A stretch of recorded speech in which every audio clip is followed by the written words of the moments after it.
He comes up in there. Oh. Evening, folks. Thanks for coming in. I hope everybody's well and you're all welcome. Tonight we're going to be doing the second part of the Winchester mansion. Well, I say we. The rest of the panel are going to be doing it. We're joined by Claire and Above Paranormal. Thanks for coming along, guys. Yeah. Thank you for having us. Yeah, thank you for having us. And as always, Sarah's there. So I'm going to hand it over to the three amigos to tell you about the Winchester house. Yeah. There's Nicole in, as always. Hi, Nicole. Yes, so I'm going to be talking about the movie that was made. And then Brett is going to be talking about some of the connections that Sarah had. And then we'll just talk about general opinions on the whole story, basically. Mm-hmm. So let's get started. So we're going to be talking about this movie. And if nobody's seen it, I apologise for the spoilers, but got to see the spoilers. So let's get the full picture. So the movie, in my opinion, isn't accurate at all. Because a brief storyline, the storyline of the movie is that this guy here is called Eric Price, and he was brought in by the Winchester Arms Company to assess Sarah's mental state. But he was a fictional character. He didn't actually exist. So the full movie is based round about him going into the house. At the start of the movie, you see him being surrounded with drugs, alcohol, and prostitutes, and then he gets a chap in the door, the guy who's representing the company, to ask him if he'll go and assess Sarah. So he turns up at the house, and basically from there, it's him assessing Sarah and also his kind of connection with spirits. So basically what happened to him was his girlfriend was suffering badly with mental health, and she, I think, committed suicide, and he was shot by a Winchester rifle and he died for 3 minutes. Mm-hmm. So because he was shot by a Winchester rifle, that then, because he died for 3 minutes, when he got brought back to life, he was kind of in tune with the spirits and he could see them about the house and all the rest of it. Don't know how somebody can die for 3 minutes and survive, but however. Oh, you can. Yeah, you can. I've done it I've twice. I've done it. Oh well, there you go. Yeah. So he wasn't real, basically. Also in the movie there is Sarah's niece, Marion. She was a real person, but in the movie she lives in the Winchester house with her son, who is called Henry. But again, that didn't happen. Henry wasn't a real boy. He was made up. And her niece did stay with her, but she moved out well before the 1906 earthquake. Yeah. And obviously the film, if you didn't know, the film's based before the earthquake happened. Right, so it only covers the period before the earthquake. And then a short while after the earthquake. Right. Oh. So it's not an up-to-date film as such. Because at the end of the film, Sarah's still alive. Right, okay. So, but anyway, like I said, the little boy didn't exist. And in the movie, there's a bit where the boy is on the stairs with Sarah and he's got a rifle and he's shooting at her. Obviously, that was added in for theatrical.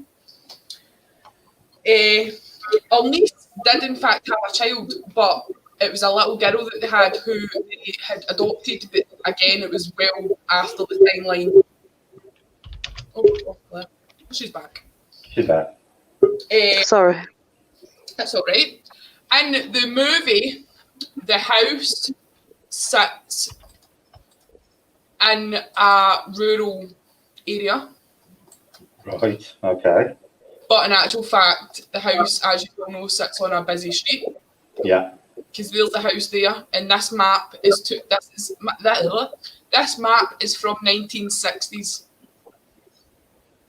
So as you can see, there's still like the shopping centres and stuff, and obviously that bit there's the house. So yeah, the house was clearly not in a rural area as the film depicted, basically.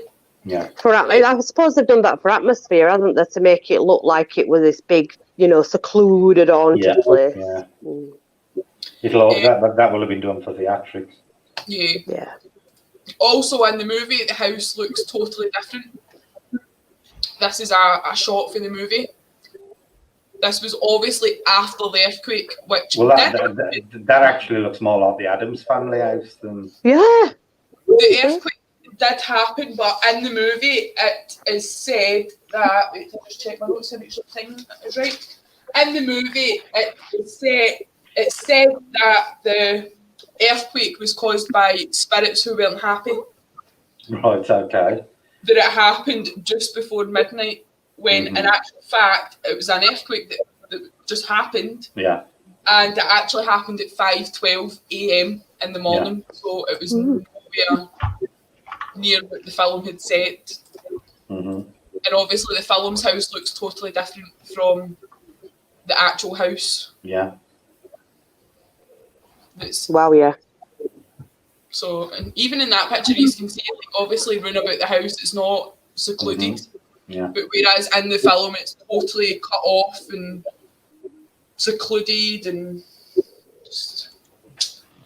another big thing in the movie is that it implies that the death of her husband and her daughter happened quite close together.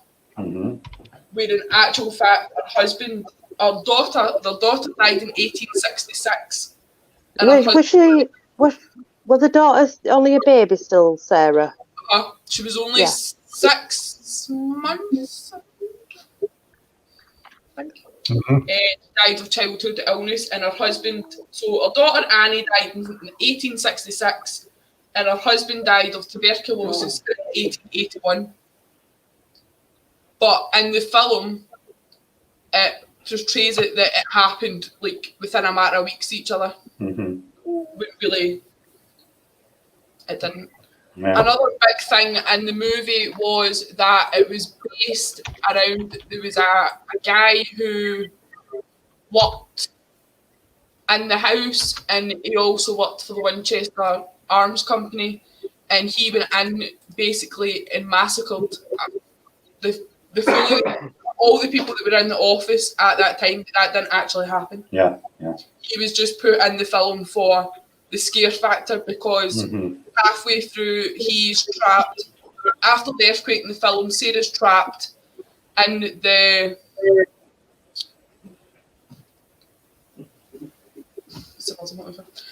rifle. The armory. Armory, that's the word. Yeah. In the movie, she's trapped in there and she can't get out. Yeah.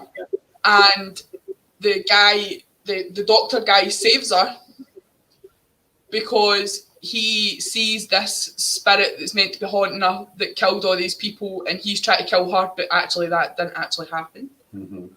So, in my opinion, there's another inaccuracy. Also in the movie, it says that John Henson was the Winchester Mansion's foreman. And in the movie, it is portrayed that he died during the earthquake. Right. But in actual fact, he was still the foreman of the house right up to when Sarah died. Yeah. Also, the film wasn't actually, most of the film wasn't actually shot in the actual house. So it was all done on film sets? There was bits of the film that was filmed in the house, like there's a bit in the film where it shows you the staircase that goes to nowhere. Yeah. That was filmed in the actual house. Same with there's a bit, like I said, with the shotgun and the wee boy, and she's walking up this staircase. Mm-hmm. That was shot in the house, as far as I know, but everything else was shot in film sets in Melbourne, Australia. So it was nowhere near Yeah. San Jose, where the actual house was.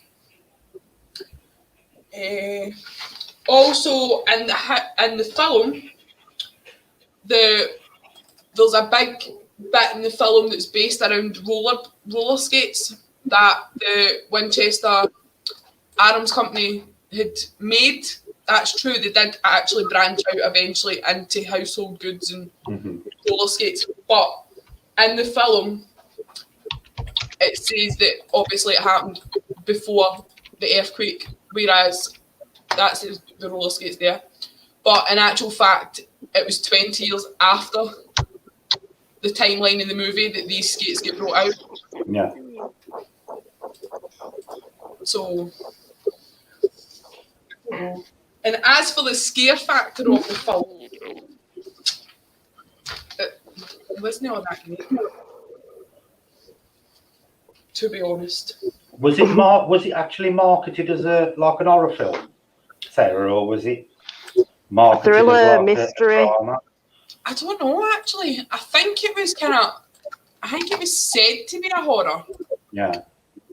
But I would agree with Claire. I've seen the film twice, and I would say, Claire's a kind of thriller, mystery kind of thing. Mystery. it was brought out as a supernatural horror film. Yeah. Oh. But I'm the biggest scaredy cat when it comes to horror films. I'm constantly under the jumper or under the quilt, and I did jump once. Yeah.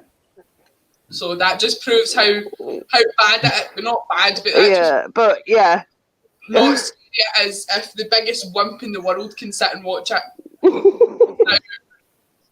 Going.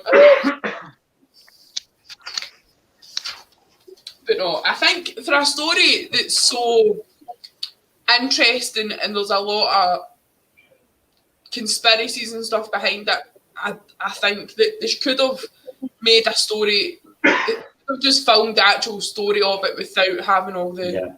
Yeah, and it would have, the way she lived her life in that house would have still been entertaining. it would have. I'd have still loved to watch it regardless. It would have probably been more interesting because, she really did live a very strange existence in that house. Come on, next on the Winchester. What is that? But so I watched it twice. Right, was that your dog? It's a demon, Claire. It sounded like one. He was, and them just arguing over something. I think what they did with the Winchester film, and I might be wrong, this is just my opinion, is that they took certain bits from the actual story itself and built a film around it. Scott's nodding. Yeah. Scott's nodding. Sarah's shaking her head.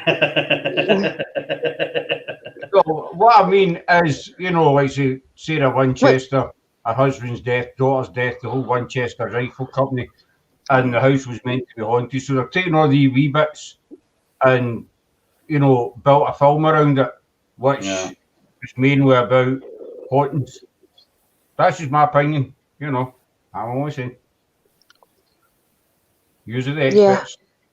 I do that. Yeah, I understand what you mean though, because that's the concept that I would get of it, that they took. They did take the actual original story, but they kind of just molded it to how Hollywood would expect it to be portrayed to people, So, like I said, some of the story is true, obviously, the fact that Sarah was a real person, the fact that the house was under constant construction and all the rest of it, but like I've also said, there's something... Did they actually give the reasons for it in the film? The reasons did they cover why she constantly built? In the movie, you see her go into the seance room at midnight. Right. But I think, other than that, I don't think it's actually portrayed why she built the house the way she did. And See, and that's the whole thing about the mystery. But because didn't she build it? I don't know what she actually built it for, but was it to stay alive or something? I don't know. Something that was part of the reason. Yeah. In the movie, she would get into this room at midnight every night, and you would see her sitting at a table, and it was as if she was possessed or in some kind of trance, and she was sitting drawing a room. Yeah, well, that did actually happen in real life, because she used to go into the seance room, and then she'd be in there like all night long, and then when she came out the following morning, she'd have a very detailed architect's plan for the new room. So that, and she did actually, I can't remember the guy's name, but she did actually admit to a close friend that she was getting these plans via spirits. They were literally dictating through her for this is why the house is wiggledy-piggledy and why none of the rooms match. Because she believed that each room was constructed to appease somebody who'd been killed by a Winchester rifle. So there were no philosophy in it then, Brett? There weren't? There is, because we'll touch that in a bit, because there's things in the house that are really strange. There's recurring themes and stuff. The other thing about the movie was, obviously, there was various spirits meant to be in the house, but the movie was, to me, there was focused on one main negative spirit, and it turned out to be the spirit of a soldier whose brother had been killed. Yeah. By a Winchester rifle, and he came back for revenge, basically, to avenge his brother's death. That's right, Scotty was a soldier, and that's the guy that like I said, had been massacred tons of As far as I'm aware that I know too, there was never any underlying evil spirit in there. She was frightened of all of them, even though they weren't necessarily evil. She viewed them more as tormented than evil. Right. Well, I'd have been terrified. I'd have been screaming and running away and everything. Mm-hmm. See, that's an interesting comment, Nicole, because you'll find a lot of people who watch that movie would have never heard of the Winchester Mystery House before. Everybody in the paranormal pretty much knows of the house, but Yeah, but then there's a younger generation, Brett, that would watch it as a horror and just take it as that's how it is, Yeah, a lot of them probably wouldn't even realise it's based on a true place. Same way in the movie, if she'd finished her room, she would bolt it up with 13 nails. That she did nail up a few of them, but and it did turn out there was 13 nails, but they'd never proved one way or the other whether it was deliberate. And not every room was actually boarded up. Some of them were literally destroyed pretty much as soon as they were finished.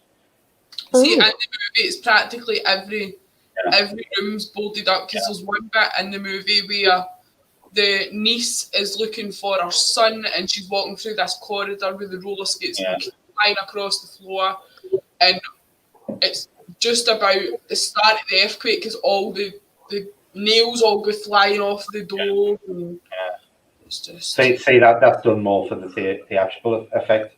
The perfect example of that is what I suppose we class as the conservatory or the summer house. That, I believe, was actually built, knocked down, and rebuilt a further 2 times. Oh. Because the original one was never stayed there, and it was because she claimed 3 separate spirits had dictated 3 separate plans for the summer house part of the house. Oh, I didn't know that. Yeah, and this is the other. No, it was not 2 summer houses, I think. There was 2 or 3 built. I can't remember if it was 2 or 3, but the original one was knocked down and then rebuilt from a new set of plans. Hello, everybody in chat. I'm sorry I can't read chat or see chat because I've been messing with my phone because I'm getting a new phone. I don't know what I've done with it and I can't see chat. I apologise. We've got Freaky Geek, Adventure with Nubs, Nicole's in, Andy's here as always, Brett, Lee, I'm not sure you pronounce that. Just Lee. Lee's in as well. I don't think Freaky Geek, I don't think I've missed anybody. If I have missed somebody, then my apologies. I don't think you have, Scott. I don't think you have. Thanks everybody for coming in. are we just talking a sketch? Yes, in the movie, she is sitting, like Scott said, at a little table, and she's in some sort of transfer notebook in front of her, and she's like this. Yeah, in real life, the actual designs were extremely detailed to the point that you could almost say they'd been done by an architect. Because after she died, they actually recovered, I think it was 2 or 3 chests from a room in the house where they found all the drawings and plans that she'd actually done, and they would. I think some of them are on display somewhere. They may actually even be in the house, but some of them were extremely detailed to the point of they could have been done by a qualified architect. But she used to claim, she used to literally get these plans overnight. But they were, it weren't like I'd do just a square room and there's where your door is and ziggy zaggy like your stairs. They were they were very intricate designs in real life. In the movie, it's quite detailed, but it's literally you see her 2 seconds and she's got a blank bit of paper and then she's like this, and then it's a full design that's all sketched. Yeah. It's all done for theatrics. Yeah. Well, can you imagine how long that film would have been if they actually did every single room? Oh, I don't know. In architecture. As far as I'm aware, she wasn't a qualified architect.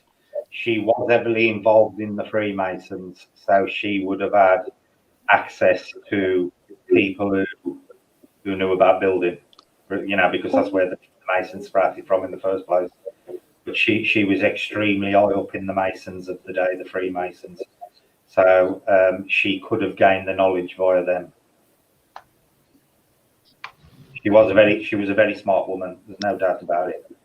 For all the fact she was eccentric, she was an extremely clever woman. I am really. I just act silly, but honestly, I really am. And like we covered in part 1 to the Winchester, she was really, really good to her staff. Yeah, very much so.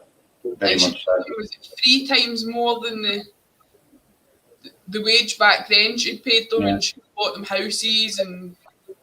Yeah, see, a lot of people are under the opinion, like I was saying before we started, that she was some kind of eccentric who shut herself away from the world and had no deal. But that ain't true.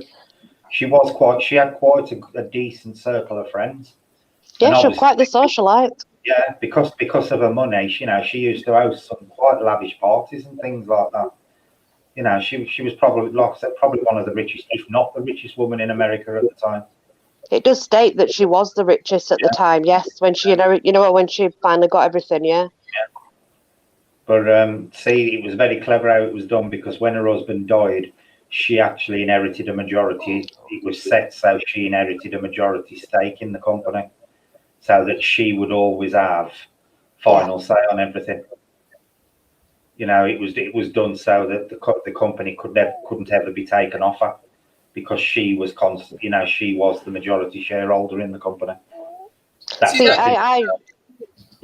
the movie, it suggested that that's why she needs to be evaluated, because the Winchester's company are wanting to evaluate her to see if she's mentally stable to continue her role as a shareholder.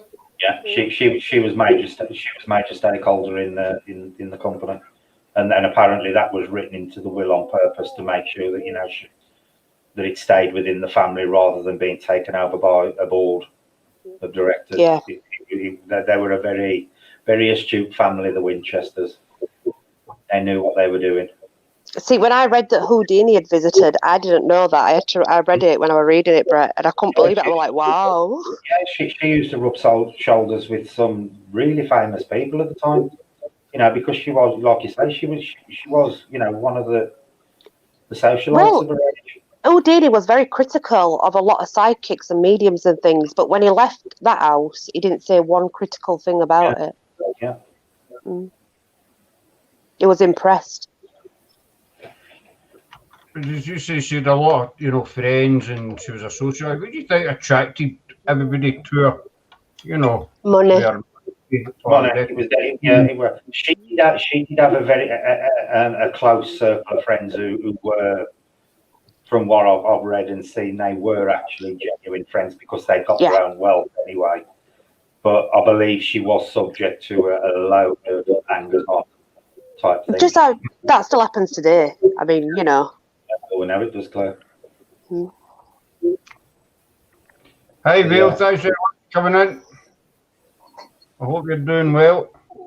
Just say if you've got money, people do tend to, you know, hang about. You know, it's usually always the same crowd as well. To get money. But you basically, I've got one of the cats that keeps driving me nuts. She keeps going in circles. I suppose some Brett will have been there because of her stature, you know, because she was like so well known and they wanted to become known. I suppose. Yeah. You know, in America at that time, it was a very strange social structure anyway. Yeah, it was, wasn't it?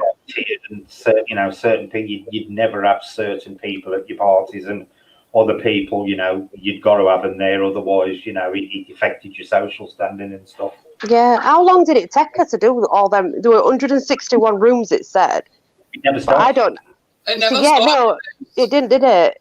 The house was under constant construction for 38 years. I believe they portray that it never stopped, but I actually, if I remember right, work did pause on the house once for about 3 hours. Yeah, I heard something, but I'd not. It had to be resumed because she basically had a fit, sort of thing. I think it was about 3 hours that work actually paused. What is really interesting that I always find about the house is when she died, all the actual workmen left instantly. It weren't like there are actually places in that house where nails are still only half hammered into walls. They quit the place. So even though, you know, they were extremely well paid because she was a generous woman, you know, there's no doubt about that. She was generous with the money, but there was a fear of the house by the people who worked on it for some reason. They left the tools, didn't they? Yeah, they left tools and everything. They just went. Yeah, they literally left with nails half hammered into walls. It's said that the minute they heard of her death, like Brett said, they just kind of got up and went. Yeah. Literally, the second they heard of the death, they literally fled the property. They couldn't wait to get away from there. Which is when you're doing it, you know, you're working on a place where you're being paid 3 times the normal rate. Most people, you know, would want to hang on to that job as long as possible. Yeah. But they literally flew. That's your forte, Brett, because I haven't got a clue. She wasn't actually a friend with Francis Bacon, because Francis Bacon's from the 16th century. She was influenced by Francis Bacon. She believed a lot of what was going on in that house. You know, people believe that the buildings in the house and a lot of the stuff that goes on there, like the windows, you know, the stained glass windows in the ballroom, Sarah, with the Shakespeare quotes. Shakespeare windows. They believe that is to do with Francis Bacon because she was heavily influenced by him, because they believe that the house was built partly to prove the existence of God, which is what Francis Bacon pushed for. He said the natural world needed to be, you know, studied, but only under the purpose of proving the existence of God. And they believe that she was actually doing that with the house as well, that she was doing it to prove that in the existence of heaven, life after death, and people carrying on. And this is some of but the other thing that they do with that she was heavily influenced by. Well, like I said previously, she was really high up in the Freemasons at the time. And a lot of people think that, you know, the Freemasons are all men. They're not. There are women in the Freemasons, and they do hold some high positions. She did. The other thing that, you know, I believe she was a Rosicrucian. Now, Rosicrucians believe that there is a set of knowledge that is on the earth at the moment, but man in their present state have not reached the intellectual level to understand and appreciate this knowledge. And a lot of what is, because the house, there's a lot of mysteries in the house, like you've mentioned with the 13, There's a lot of symmetry in certain rooms, and certain things are done really oddly. And there's a lot of imagery in there. They believe that this was the Rosicrucian coming out, because they believe the house is actually full of this knowledge, but it's in a coded form that won't be recognised until man reaches that point where, the knowledge is okay for man to deal with. So her influences were more from the Rosicrucian side of things than Francis Bacon, but she was a big fan of Francis Bacon's work and stuff, and it was that their influence that they think to start all the coding and imagery, and then she used the imagery to store this knowledge. And this is only what people believe. This ain't fact, but this is what people believe, that the house is literally very similar to what, like a Knights Temple or a Masonic Lodge. There is a lot of imagery in that house that it can be directly linked to this Rosicrucian information. All right. See, I didn't know any of that. That's why it's good to obviously have you up on panel, because that was why I said last time the house to a lot of people is considered a giant puzzle box. Yeah. It is considered that all this knowledge of the Rosicrucian belief is actually in that house in one form or another. Right, Brett. That's our mission. Yeah, right. They've also used it as an explanation as to why the house is higgledy-piggledy. If you look at the house plans, they even say that there's imagery built into the actual position of the rooms on the house plan. That's the detail some people believe that. Let's go solve it, everybody. Let's go. Yeah. Let's go solve it all. Who you were talking about? Yeah, that's the people can't work out what that means, but they are convinced that Shakespeare was aware of the Rosicrucian influence and stuff from an earlier format. That they think that a lot of it's embedded in his works, and that is why she chose Shakespearean quotes on the ballroom stained glass windows. They believe that there is actually a message hidden in those two windows, but it doesn't. We're not at the level of development yet where we can understand exactly what's being said in that. So basically, it's messages hidden within messages, is what they say. All right.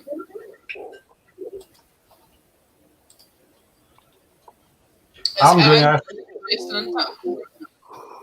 going to ask a question. Hi, Chaos. Thanks for coming in, buddy. Is that your question? I'm going to ask a daft question, right? And I know myself is daft, but it's one of these questions you need to ask. Mm-hmm. And I noticed that when I was watching the film, we've all seen the house. It's absolutely massive, countless rooms, etc. And, obviously she had her own staff. What I always wondered was there certain staff for certain sections of the house? Oh, yeah. I don't know that. Yeah. I've no idea, to be honest with you. I know she was very close to certain members of the staff. She some of them she pretty much treated like family. But, there was literally an army of staff who worked on the place. So I presume they probably would have been, the butler or whoever, I don't know what they call them over in America. Servants, butlers. Yeah, but you get one who's, like Ed Butler and stuff like that, don't you? I suppose they would have been assigned certain areas of the house because it was, so big, and because it was oddly built. They'd probably want to keep people with certain knowledge of certain areas in the same place. And I ain't saying that is what happened, but it seems the logical thing to do. Yeah, well, it would. Yeah, it would seem logical. Keep people in areas that they're familiar with, because there's places in that house, as you showed with them pictures the other week, Sarah, where you could literally open the door and fall out from 2-3 stories up. That would be me. So, people have got to be aware of, where there are some very dangerous areas in the house. Very dangerous areas. I'm not going then, Brett, because I'm very, very silly, and I guarantee I'd be first to go. Yeah, Claire, there's one door outside that is, I think, is 2 stories up, that literally you open the door and you'd fall into the front yard if you walk. Well, there's no balcony. It literally just opens up to the outside of the house. That'd be me. Bye. Yeah. Was there a pipe system in the house? The intercom system that shows you in the film, it was all pipe. Yes, there was. So that bit was true. Yeah, and apparently it had got plumbing and everything as well, which was quite unknown at the time. You know, it was. She had all the mod cons installed in the place. I've just started looking at that, Andy. Sacred geometry. I've got the pictures here that I had from the last time, so I'll quickly run through them again. Obviously, for the people that didn't watch last time. Once I get rid of the random pictures that's appeared in the folder. Yes, Brett, I believe the house is fully mapped now.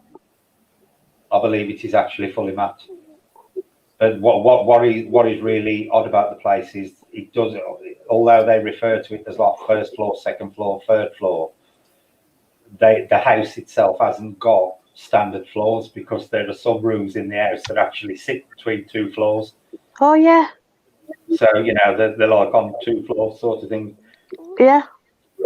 You know, so the actual map itself, it kind of shows you the 2D representation of where they are.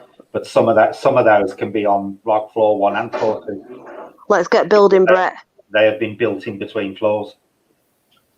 Let's build it, Brett. Me and you, let's go. Yeah, that is how we did it. Well, you can see it there with the different heights. Nothing there is of standard height. Nothing. This picture here is from before the earthquake. Yeah. So the tower that got destroyed in the earthquake. Yeah. And it went from being a 7-story house to I think it was 4. Mm-hmm. 4 stories after the earthquake because a lot of it just bolted up. That's why there's a rumour that the staircase leads nowhere. The staircase that leads to nowhere is said to have probably led to somewhere. Mm-hmm. Well, see, the reasons that were given for that, and this is why the house has some really strange peculiarities, like the stairs going into the ceiling, was Sarah actually claimed that each ghost only dictated one room to her. So, you know, if they dictated that there was a stairway in that room, the stairway was built, even if where the room was going didn't have like a access above sort of thing. And that is why you've got stairways. The other reason that she did a lot of higgledy-piggledy stuff with like doors in the floors and stuff like that was because she believed that these tortured souls, she believed everybody who was shot and killed by a Winchester rifle was immediately transported to the house, and they were there to seek, you know, vengeance, or they needed some kind of compensation for their death. She was so petrified of these ghosts and spirits. She built the house in a way to confuse them, so she, you know, so they wouldn't. That's what I heard. Yeah. And the other thing she used to do is she used to swap a bedroom every night. She would never sleep in the same bedroom twice. That's right. Yeah, she'd never sleep 2 nights in the same room, and that was because she believed she was dodging the spirits all the while. There was 13 bathrooms as well, but it's meant to be the only one was actually functioning. Yeah. The number 13 does. It's right through the house. You know, it crops up 13 windows in a lot of rooms, and you know, 13 pegs on certain walls. The number 13 does keep recurring. Yeah, but you know, it is really interesting. I'm sure I touched on it last time that there was 13. Aye, it's here. No, I don't think I could live like that. No, I couldn't live like that. No. Well, obviously that's the house now. So obviously a lot of these bits would have obviously have been built up. Yeah. But obviously after the earthquake, she just decided to block them off. Well, I think one of the main towers was actually came down in the earthquake, and it took a lot of the rooms around it with it, and that's why she decided not to do them. But the thing about Sarah was she actually believed once the room was completed, that whichever ghost had dictated that room to her was appeased, and then, you know, it could move on. And this is why, you know, everybody thinks she just used to build a room and leave it, but they didn't. That house has probably had over 200 rooms originally, but she used to knock them down to make room for others. And there's obviously the rooms that are still hidden as well that haven't been discovered yet. Yeah.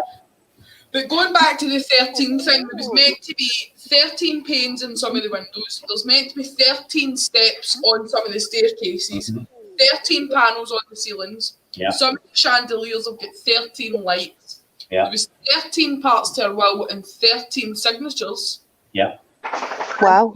And the 13th bathroom has 13 windows. Mm-hmm. And See, but a lot of people believe that all comes back to the fact she was heavily into the Masons, because there was also the Masons then lead back to the Knights Templar, and the Knights Templar were destroyed on Friday the 13th. And this is why the number 13 is very significant to both the Templars and the Freemasons. And this is this is why a lot of people claim that there is actually a lot of, I suppose you'd call esoteric knowledge, is actually built into the house in the form of things like, reoccurring numbers and imagery and stuff like that. It's basically like a lot of people consider it like an hard drive. The house is actually, the living embodiment of data. True. To be honest with you, I've never counted, Andy. I do with Brett all the time. Yeah, I've never counted. I'm terrible. Yeah. Another thing I've thought of doing is counting the steps, counting the stairs. It's just an habit. It's just. I've got to be honest, it's something I've ever done. There's meant to be 13 hooks in the seance room. Yeah. But what I've read, I might be wrong, but what I've read is that they're not sure if there was actually 13 when Sarah lived there, or whether they were just added after the two. Yeah. See, this is the problem, Sarah. You don't know what was actually done after she had actually passed away to keep, the mystery going, sort of thing. I know there hasn't been much alteration done to the house since, but it would be easy for somebody to quickly throw up the 13 hooks. Yeah. After it, just to keep it going. But with things like the windows and stuff, that is definitely true about the house. The number 13 is significant through the entire house. But look at that window I showed the last time. I'll find it. I'll get the picture back up. Look, there's 13. Andy says, "I fruit Batman." What? Andy K says, "I fruit Batman." I've got 13 steps. We just counted it. Jace has just been upstairs to count. We've got 13 steps in this house. Told you, yeah. You'll find that, Brett, yeah? We don't have any. See, that in itself, is a very interesting thing, because is that representing some kind of astrological chart? Is it, or is it chemical formula? Yeah, true. Oh, yeah, could be that, yeah. And this is what is so fascinating about the house, is it's so, it is literally packed full of imagery that is supposedly a record of different data. It does remind you, doesn't it, molecules and everything. If you count them, there's 13. 1, 2, 3, 4, 5, 6, 7, 8, 9, 10, 11, 12, 13. Yeah, but saying that, if you look at a lot of old pre-Christian beliefs, a lot of people actually believe there was 13 planets in our galaxy. Yeah. So is it linking to a map of our particular solar system? Sorry, not galaxy. Is it a map of what they thought our solar system was, or is it some kind of it could be a chemical? It could be actually a chemical bonding thing shown there to do with alchemy. And good. There's the door clear that opens up to a 2-foot drop. Yeah. That's when Claire disappears. Whee! And there's absolutely no warning in that room that door is just, it just looks like a door to another room. There's also, in the seance room, there's three exits, but only one entry, because one leads into a corridor, obviously you can come in and out of. One leads into the next room's closet, and the other one leads down a drop to the kitchen sink on the first floor. Yeah. That wardrobe one. To Narnia! But this is why they think a lot of it is so quirky, because she insisted that each room was individually designed by somebody who'd been killed by either a Winchester rifle or pistol. So, and then she literally grafted whatever current room she'd been given into a space that fitted. And that's why you get things like that where you've got stairs going into nowhere. But like I said, it's like obviously the contrary belief that she built it so that they didn't go anywhere. But then looking back, it could be just that these stairs just happened to go to a room that get destroyed during the earthquake. Yeah. So true, Beep. Very true. But obviously the house is just totally nuts. It's the same with this. There's a skylight in the floor. Which is totally I think that's totally random. Yeah, but if you actually look at that is actually a pair of French doors. Yeah, it is. A pair of French doors that have been used to make the skylight. That actually you can actually open those up. Whee! They're actually a pair of French doors. She put doors in floors and all sorts of weird and wonderful things. That is quite strange. Well, the whole house is kind of fascinating, but that one in particular is, Yeah, I believe there's one room in the house that's really freaky, and the door is actually halfway up the wall of the room. And when you open the door, you can see 2 different floors through the door. Oh, no. There's the window that Nicole was talking about that is designed like a spider's web. Mm-hmm. Well, do you know, there's a story that Arachnia would weave webs so that the other gods could read stories of heaven and such. It's a weird thing. It's just something that I read from Nan's book, but yeah, that's interesting. Yeah. Arachnia would weave the webs and the other goddesses and gods would add to the story, and it became a story in webs, basically, of their heavens. Mm-hmm. See, there was this room that is called the Witch's Cap, I'm sure.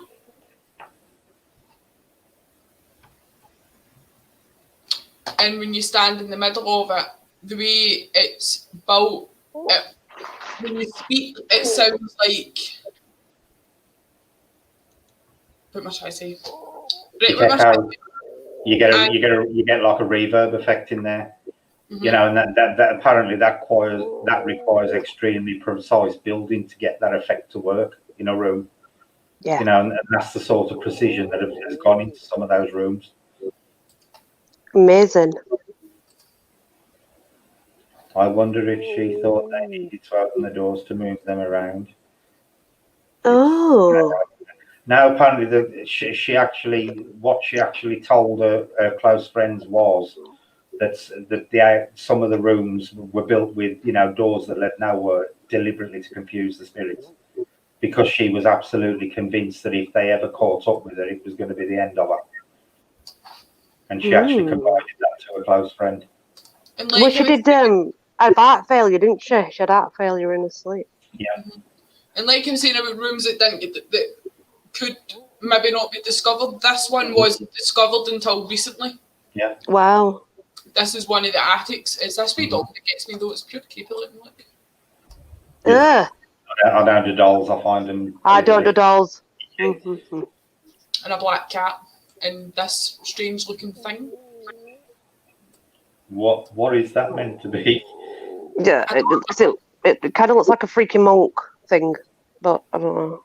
There's obviously an umbrella and a bent over monkey. a chair and. But you can see just by looking at that. See, there's a skull there. You can see by just looking what Jonica's got in the attic. The sort of opulence we were talking about. She was an extremely rich woman. Extremely rich woman. And various others. There's a picture. Was there ever any suggestion that she was actually maybe just eccentric? I think there's no doubt she was. Oh, definitely. The fact that she built the house, the fact that she believed, spirits were coming to her and demanding that she built the house. Rooms in certain ways tells me that, there was some eccentricity there, but, it's all tied up with the paranormal. What was it in her head, or was it actually genuine paranormal phenomena. But that's something nobody can answer now.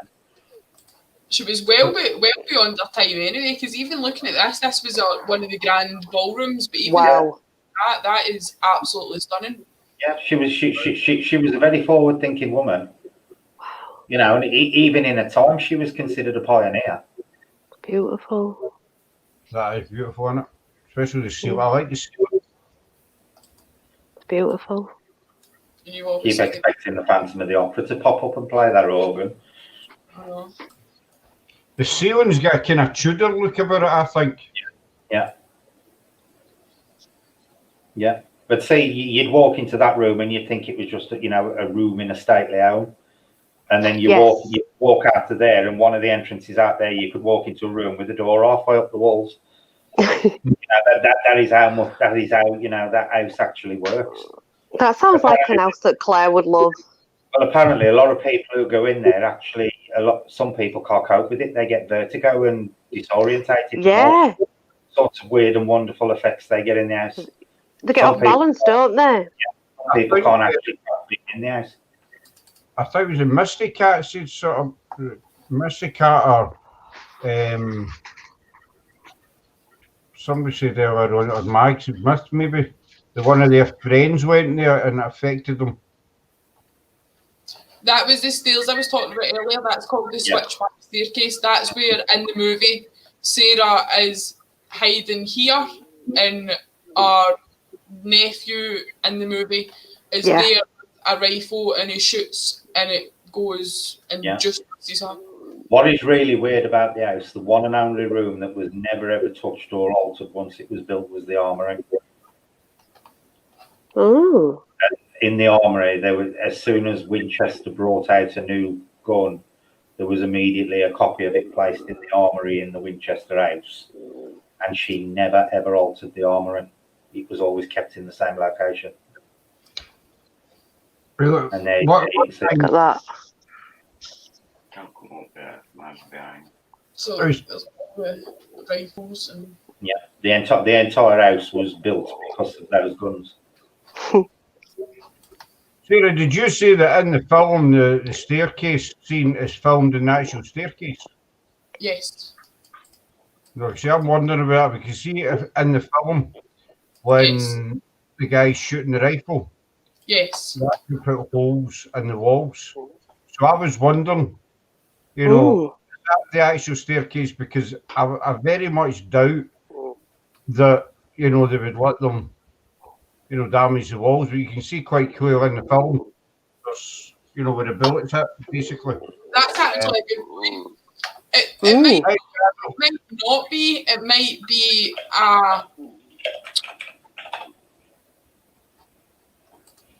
a film set.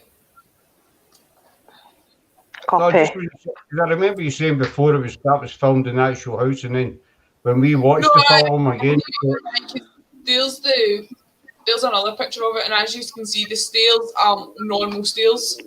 Yeah, they've only got very low rises. They only went up about 2 centimetres, I think, because in her later stages she had bad arthritis. So, and that was the kind of main staircase to the house. So she had it altered so that the stairs kind of moved as she moved rather than. But again, in the film, that staircase is shown, but in the movie, it looks as if it's very central to the house, whereas in retrospect, it's not all central.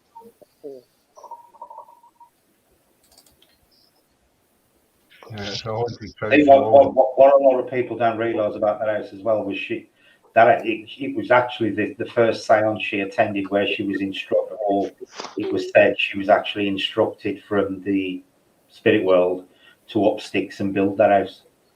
That was where it all started from. She was told to move. I can't remember which American state she was originally in, but she was basically told to up sticks and move to California and build the house. It began with originally from New Haven, which is where. No idea. She was actually told to move to California and build that house. Yeah, because she buy a farmland type area from Connecticut. Yeah, there you go. To California. Yeah, and that was she always said that it was during the seance. This was where the idea was set in her head about the spirits of people being killed by Winchester rifles. That was where it happened, and she was told that she had got to go. She'd got to leave Connecticut, move to California, and build this house to appease them. And then it was a lifelong thing from then on. After that, because she was buried in New Haven, was she not? Do you know I have no idea. Where I don't know. I think she was. I'm sure she was buried in Connecticut. New Haven. I'm sure I read earlier on that she didn't actually live in the house for the last 15 years of her life. But then I'm sure she died in that house. She did die, as far as I'm aware, she did die in there. Yeah, she died in the house, that's what I thought. Anyway. See, that's what I thought. She died in the grand bedroom. Yeah. At the job, whatever it was. In her sleep from heart failure. Mm-hmm. So, I think. Aye, Scott, you're right. She's buried in Evergreen Cemetery in New Haven, Connecticut. Yeah. Mm. I'm right about something. That's a first. As far as whether she had mental health issues or not, Sam, I'm not sure. But I know that she did have a mental assessment at some point. Yeah, it says that. And she was proven to be of sound mind. So as far as I'm aware, she didn't have any obvious mental issues. But whether I definitely believe she'd got OCD at the very least.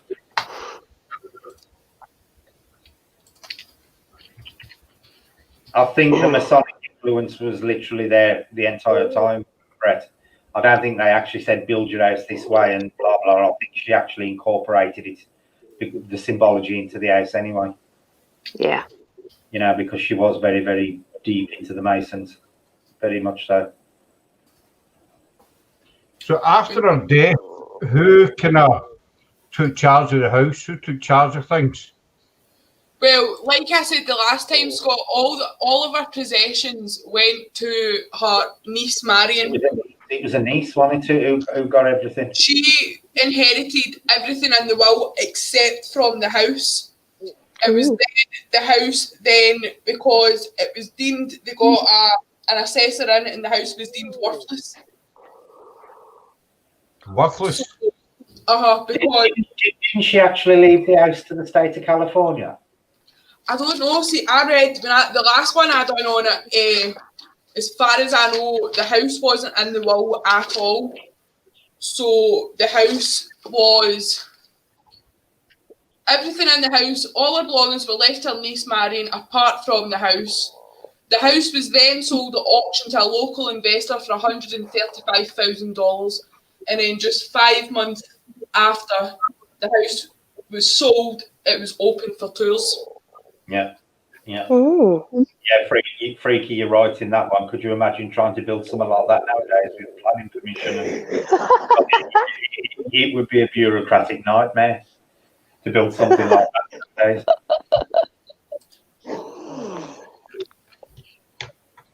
Excuse me a second, folks. I can smell burning coming from somewhere. I don't.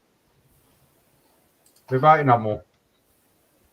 The cat's probably setting fire to the bed behind you.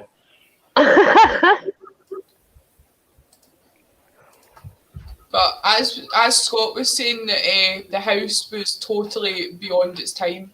Mm-hmm. Beautiful. She was very innovative. I can never say that word. Innovative. That's it. I can't say it. She had all the mod cons in there, plumbing and everything, which was, quite unusual. Yeah, definitely. But can you imagine what a nightmare it was for the servants when she was moving bedrooms every night? Surely she'd got to tell somebody which bedroom she was in that night. Yeah. I'd be lost. It must have been chaotic for the servants. Well, that's the thing. This was where's my pictures gone now? Swear to God, there was on the. I've lost my picture. On the wall, there was this system that was well beyond her time. That she would. What would happen? Ring the bell. She would. There was in all the rooms. There was these little boxes.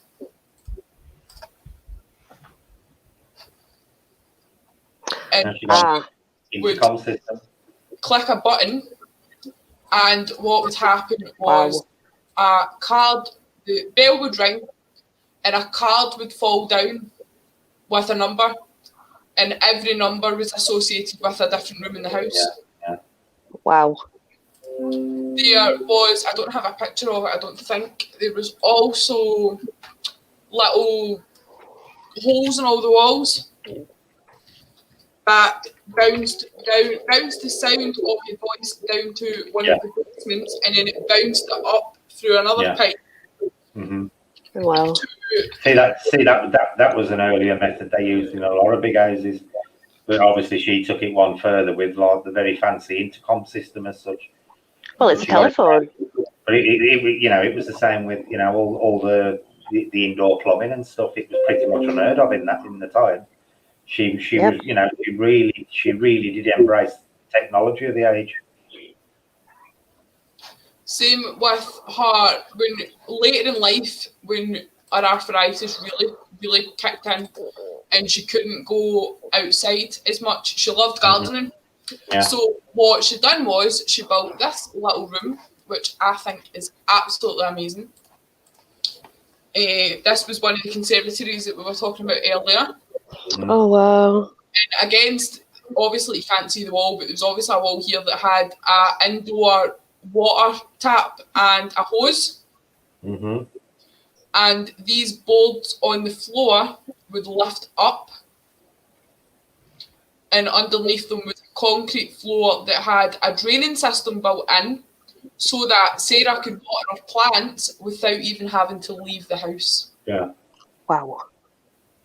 I think she was one of the first houses to have an indoor water tap fitted. Wow.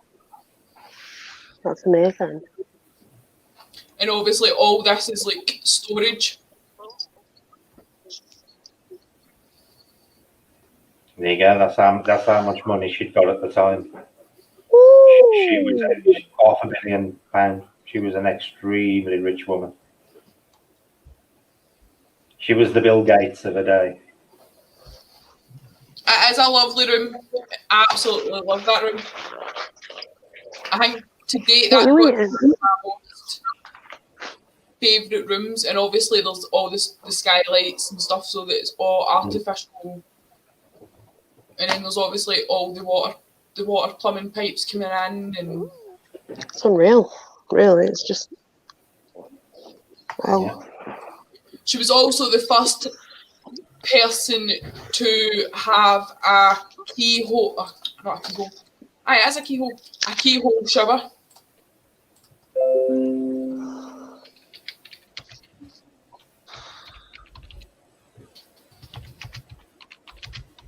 I did have a picture of it. I don't know where it's went though. But it was a shower that was designed specifically for her.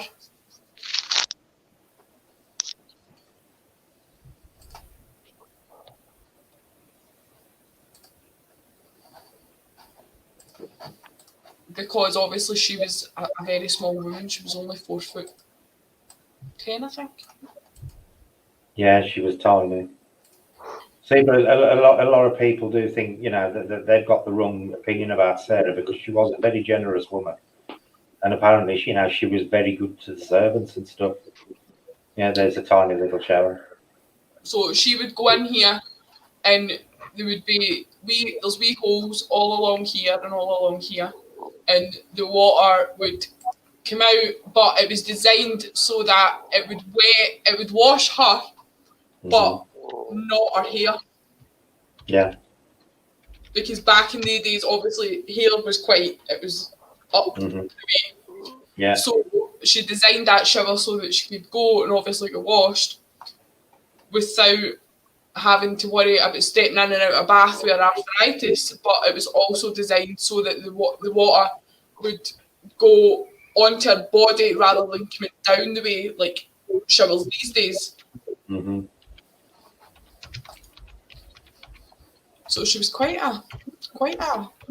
So, yeah, that's quite interesting. That it's quite amazing. What was the background before she met? What was his name? The Winchester guy. William? First- No. You know, that childhood and what have you.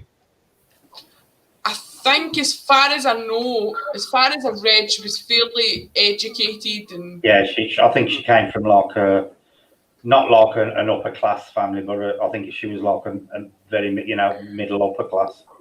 Yeah. On the border sort of thing. Because otherwise she'd have never been allowed to marry into the Winchester family anyway. Oh gosh, no. They were like royalty at the time.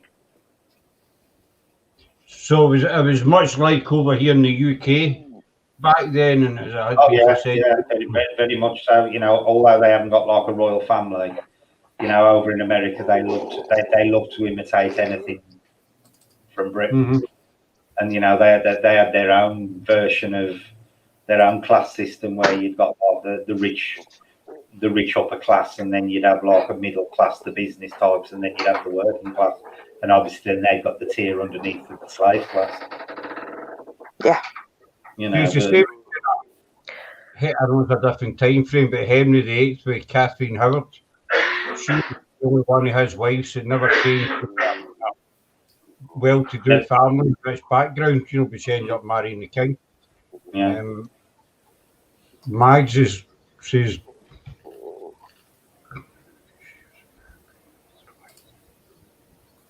what do you think of that? Yeah. From what I can gather, apparently not. From what I've read about the relationship, it was your typical, because at the time, man was boss sort of thing. So, I don't think she was an implicate, because he was an extremely clever man as well. Her husband, he'd been well educated and stuff. He weren't a stupid guy. But I think up until the fact he actually died, they had a pretty standard relationship for the age. So also the paranormal side, the 2 seconds, what's that? Beep says, look different when you're shaving your bum off your face. Thanks for that. I just spotted that comment, Scott, the paranormal side. Scott, before you start on that, I'm going to show a picture of the basement, just so that you can see all the pipes and stuff that we were talking about that the sound would travel through. Mm-hmm. So obviously this is one of the basements. Yeah.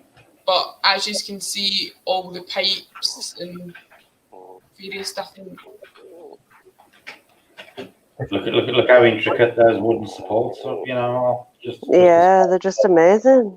Yeah. That's quite complex, isn't it? Even the building it, constructing it, putting the pipes all over the house, for one room and another, it's quite, for back in that time, that was quite advanced. Gosh, yeah. And it was literally like, it's not as if there was like big massive pipes hanging out of the walls and stuff. It was only literally tiny holes in the wall. Yeah, they were nice and neat. Speak into. I did have another one. Where's my stained glass picture? This is now in this is where all the stained glass windows are displayed. Beautiful. Because obviously that window amazing. that I showed, there's lots and lots of them.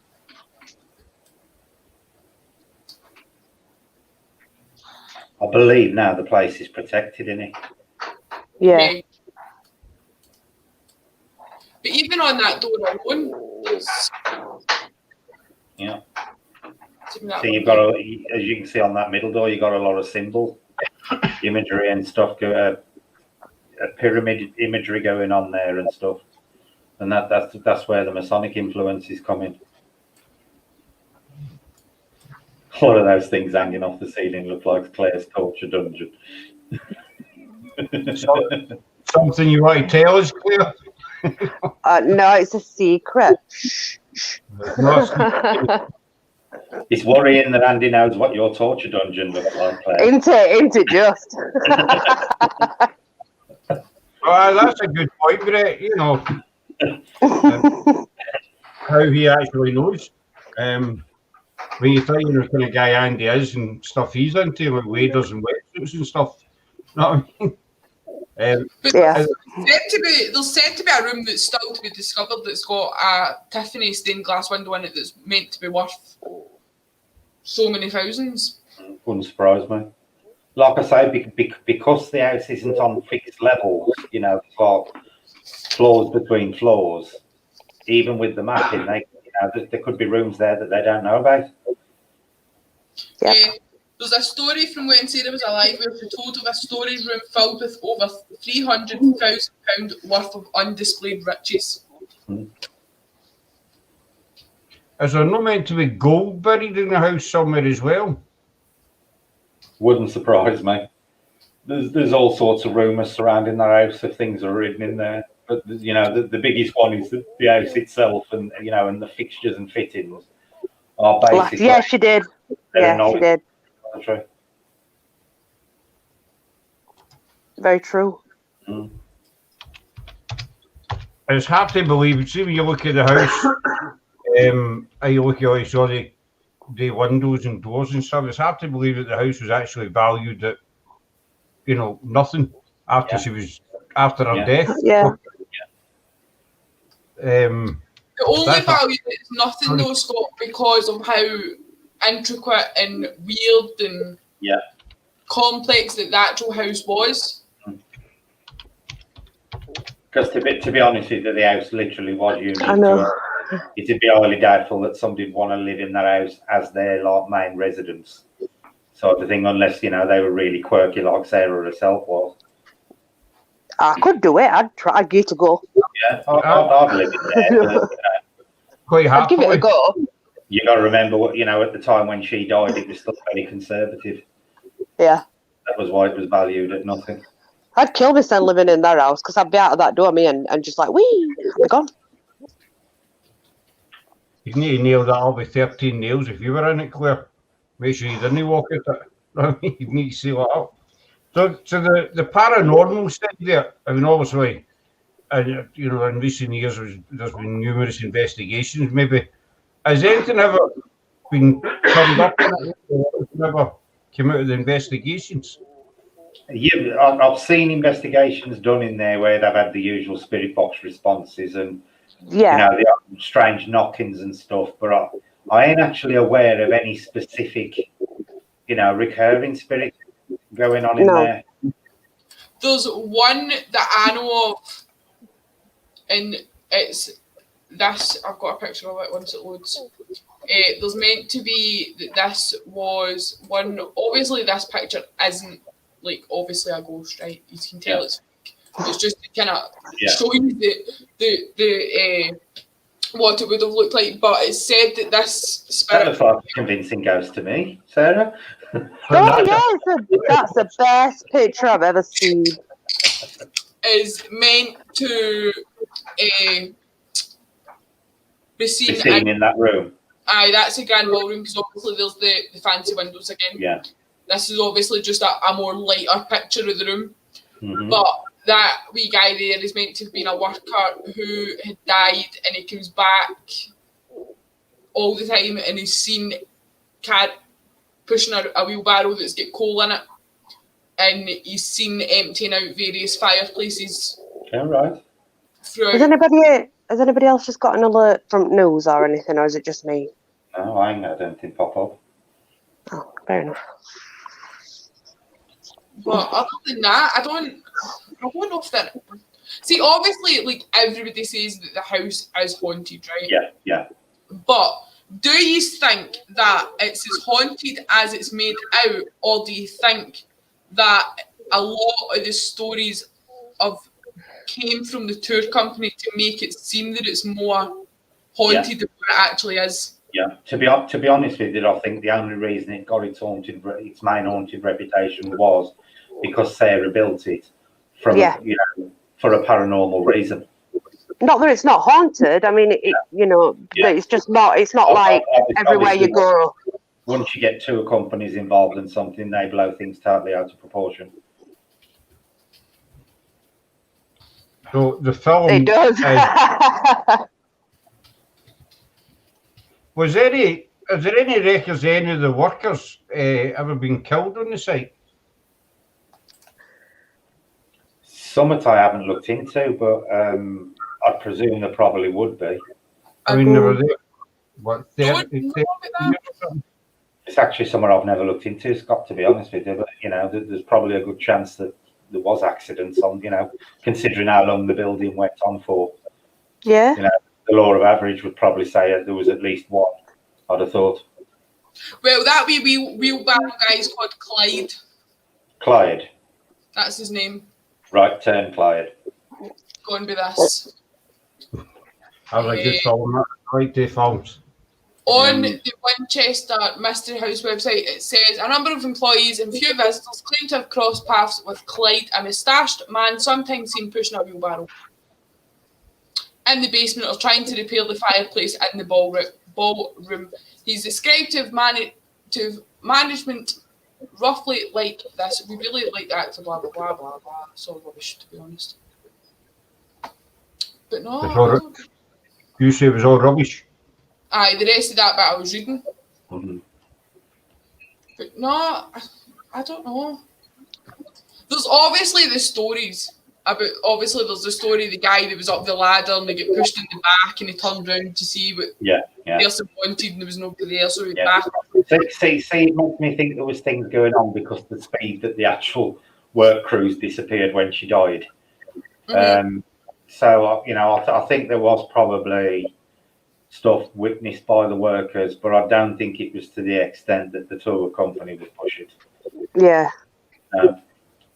Plus, is it not possible as well, though, that obviously that house was built by Sarah for the spirits, right? Yeah. So is it not possible as well that once she died and she'd obviously left the house, that the spirits could have left, or do you think they would still be hanging about in limbo in the house? Because exactly. She believed that they were connected directly to her because of the Winchester, guns. So technically, as soon as she passed away, they got no reason to go to that house. Unless they fancied visiting the niece, but she got rid of the house straight away anyway, so it would have freed it up, so to speak. See, that's what I was thinking, because obviously the cat's playing with something. That's what I'm looking at. I'm not just being a weirdo, but the cat is under my table. It's all right. Trying to make sure there's not a pipe cleaner. He's got a thing for pipe cleaners, but he chose the jaggy end, and it's so annoying.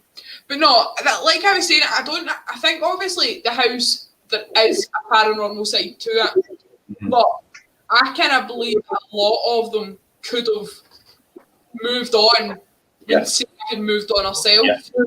Yeah. But then you never hear any reports of Sarah coming back and haunting the house. No, you don't. You don't. That's really interesting.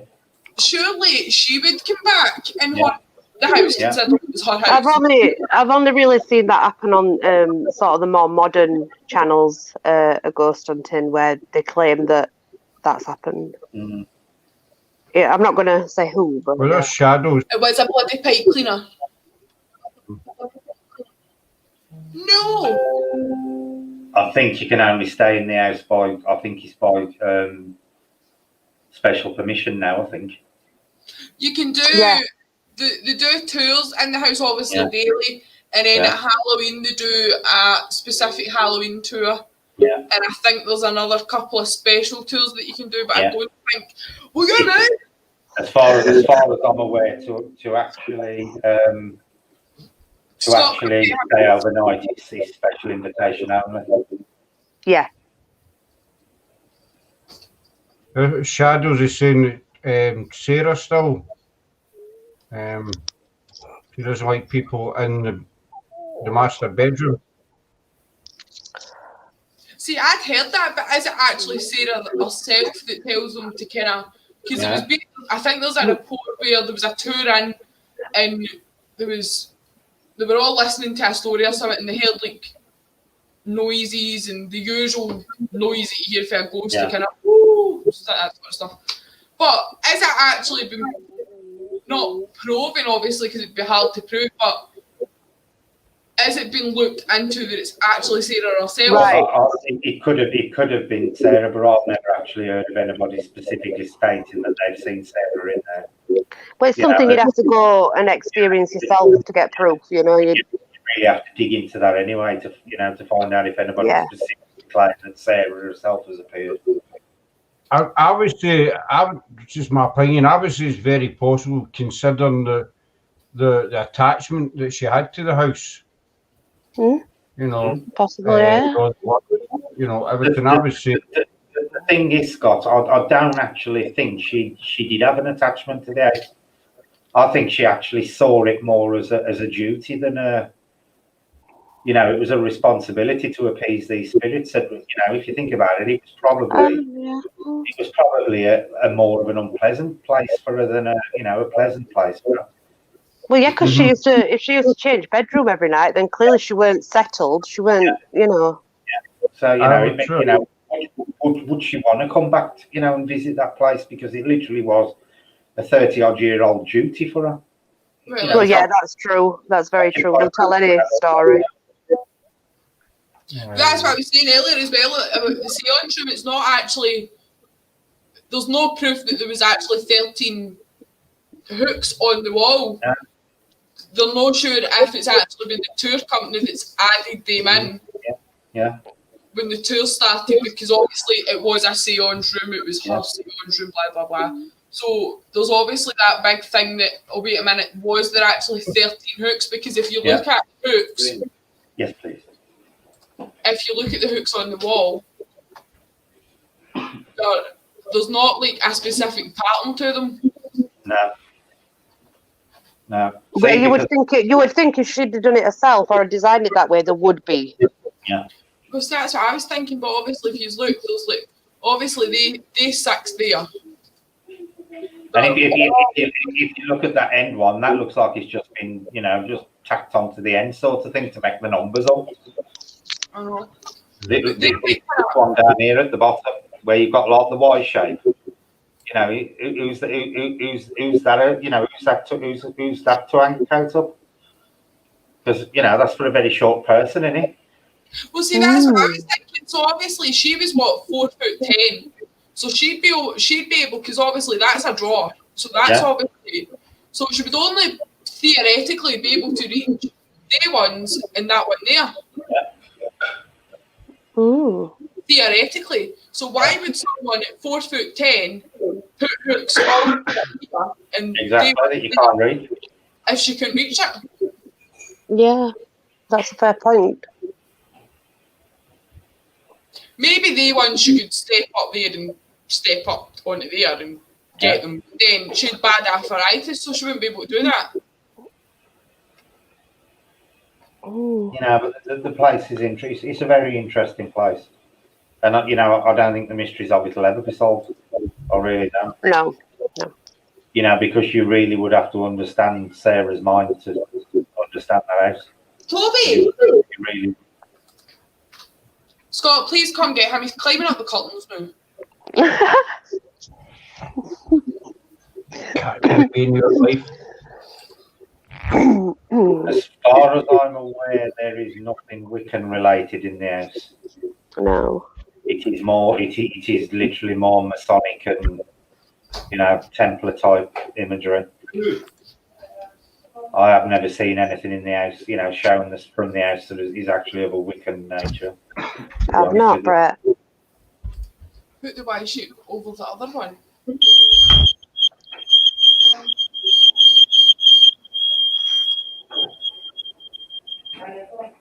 Can I hear whistling? Yep. How's our smoke alarms? We get a wee habit. They just go randomly, you know. Whistling. I hear this really, really loud alarm, and Brett goes, "Can I hear whistling?" Did I hear like a whistling noise? Brett, what do you mean put the Y shape over the other one? What do you mean? Because it's the two. Oh, I see what you mean. See the... If you put the Y over there, it still wouldn't form a pentagram. Even with the Y over it, it would not form a pentagram. Nope. Plus, looking at it as well, right? Their hooks are quite big, right? Mm-hmm. Yeah, but there's 13 there, ain't there? Yeah, but that's what we're saying. We don't know if she did it or Tom Company did it. Unless it's just this picture, but they ones look a hell of a lot bigger than they ones. Yeah. You're obsessed with number 13, that's all. Yeah, but You know, whether she put them up or not, you know, there's that much built into the windows. We don't know. You know, it was obvious she did have a thing about the number 13. There's no doubt about that. You know, there's loads of stuff in there that the tour company couldn't have added, like windows and things. You know, it is obvious there was an obsession with the number 13 there, but like I say, I think that's more of a Masonic link than anything else. My gosh, are the different hooks? See, that's what I was just saying. It looks like because the top ones look different to me than the rest of them. See, because they ones are obviously more kind of pointed out the way, and then you've got these ones that are all obviously the same. Yeah. But then these ones look different again. Yeah, they look different as well. They haven't got that fancy bottom to them. So, in my opinion, I would say that they three were put in after, and so were they ones. Yeah, I'd say that as well. Because again, why would someone at 4'10" put hooks up there? Yeah. Especially on this bit, because obviously you can't see the full room, right? But that's quite high up. That bit there's quite high up. Yeah. So she would only, I'm assuming, wouldn't be able to reach up there. She wouldn't be able to climb on that to get them hooks. Whereas that one, she could theoretically. Yeah, that is almost like a step. Exactly. Plus, you don't know if that drawer, obviously that drawer's not open in the picture, but that drawer could be a kind of solid base where she could stand up. Well, exactly. Knowing how the house is, it might not even be a drawer. It might just be a false front. You can never tell with anything in that house. Nope. As a normal person. So I'd say that's two picks grafted together. The hooks lean right on the right hand one and left on the left hand pick. Oh. As far as I know, it's the one room. As far as I'm aware, there is genuinely 13 hooks in that room. But whether they were there like when Sarah put them there, I don't know. But I do believe those 13 hooks are genuinely there. See, that's what I've read, that there's 13 hooks in the seance room. I'm going to see if I can get a bit. I wonder if anybody else in the chat has seen the film and what they think they thought of the film. Well, if they have, I've just spoiled it for them. I'm so sorry. I will watch it now at some point, just, you know, but I'll be like you, Sarah. I'll be sitting there thinking, well, that ain't right. You know, so it does kind of ruin the film for you if you know the back history to the play. It does, yeah, it does. It does, Brett, because I watched the first time, and I'll be honest, I think it's a brilliant film. You know, and not just because of but you're just obsessed with Helen Mirren, that's why. No, you know, the acting in it is, you know, Helen Mirren, you know, that says it all. However, moving on, I thought it was a brilliant film, but the second time we watched it, Sarah was just constantly, every 2 minutes, That's wrong. That's wrong. And you just shush and watch the film. You know, that's way out. That never happened. But, you know. Yeah. And that, to me, that, you know, that detracts from it a bit because, like Sarah said at the beginning, the genuine story of Sarah is fascinating enough for a movie. They didn't need to change things and glam it up. It was, you know, it was a bigger mystery. Her own story is a bigger mystery by the sounds to me than what they actually portrayed in the film. But, you know, as we said earlier, you get a lot of films that are like that, you know, as you say, the Amityville and what have you. Some of them are based on a story, but there's so much added in. Yeah. Back to your picture. Yeah. And this is a slightly different angle. So there's obviously the floor. You can see the floor level now. So if you imagine a very small person. Yeah. And I think she was what, about 4 foot? Was it 4'9", 4'10"? 4'10". Like that? Yeah. But then saying that, you could argue that point as in that room wasn't actually meant for her. It was meant, could be staff, could be relative, you know, some kind of cloakroom. But that's a seance room, Scott. Yeah, that's the seance room. See, I can't even understand why she'd need 13. I know the hooks are in there, but why she'd need 13 hooks in there? See, it was meant that there was 13 robes that she would wear during her seances.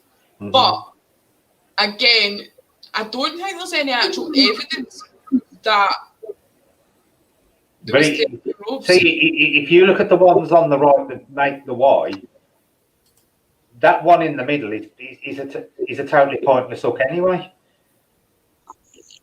Because if you hang something on that one, it blocks the one below it. True. So it's a totally pointless hook. One of those two that run down the middle of the wire, you know, aren't even needed there because one or the other blocks the other one. I'm just going to throw this in here. That was the seance room, you know, and I take it people went into that room, you know, not just Sarah, but other people. No, as far as well, I don't know about anybody else, but as far as I'm led to believe that she was the only one that went into that room. Yeah, she did. That was where she apparently got the plans from the various spirits. No, I was going to say, they forced it out. Could they not have been intended for hats or something? Could be. Because back then, so, you know, even back in the day, in those days, you know, they had the big round brimmed hats. So one of those two hooks in the middle of that Y is redundant.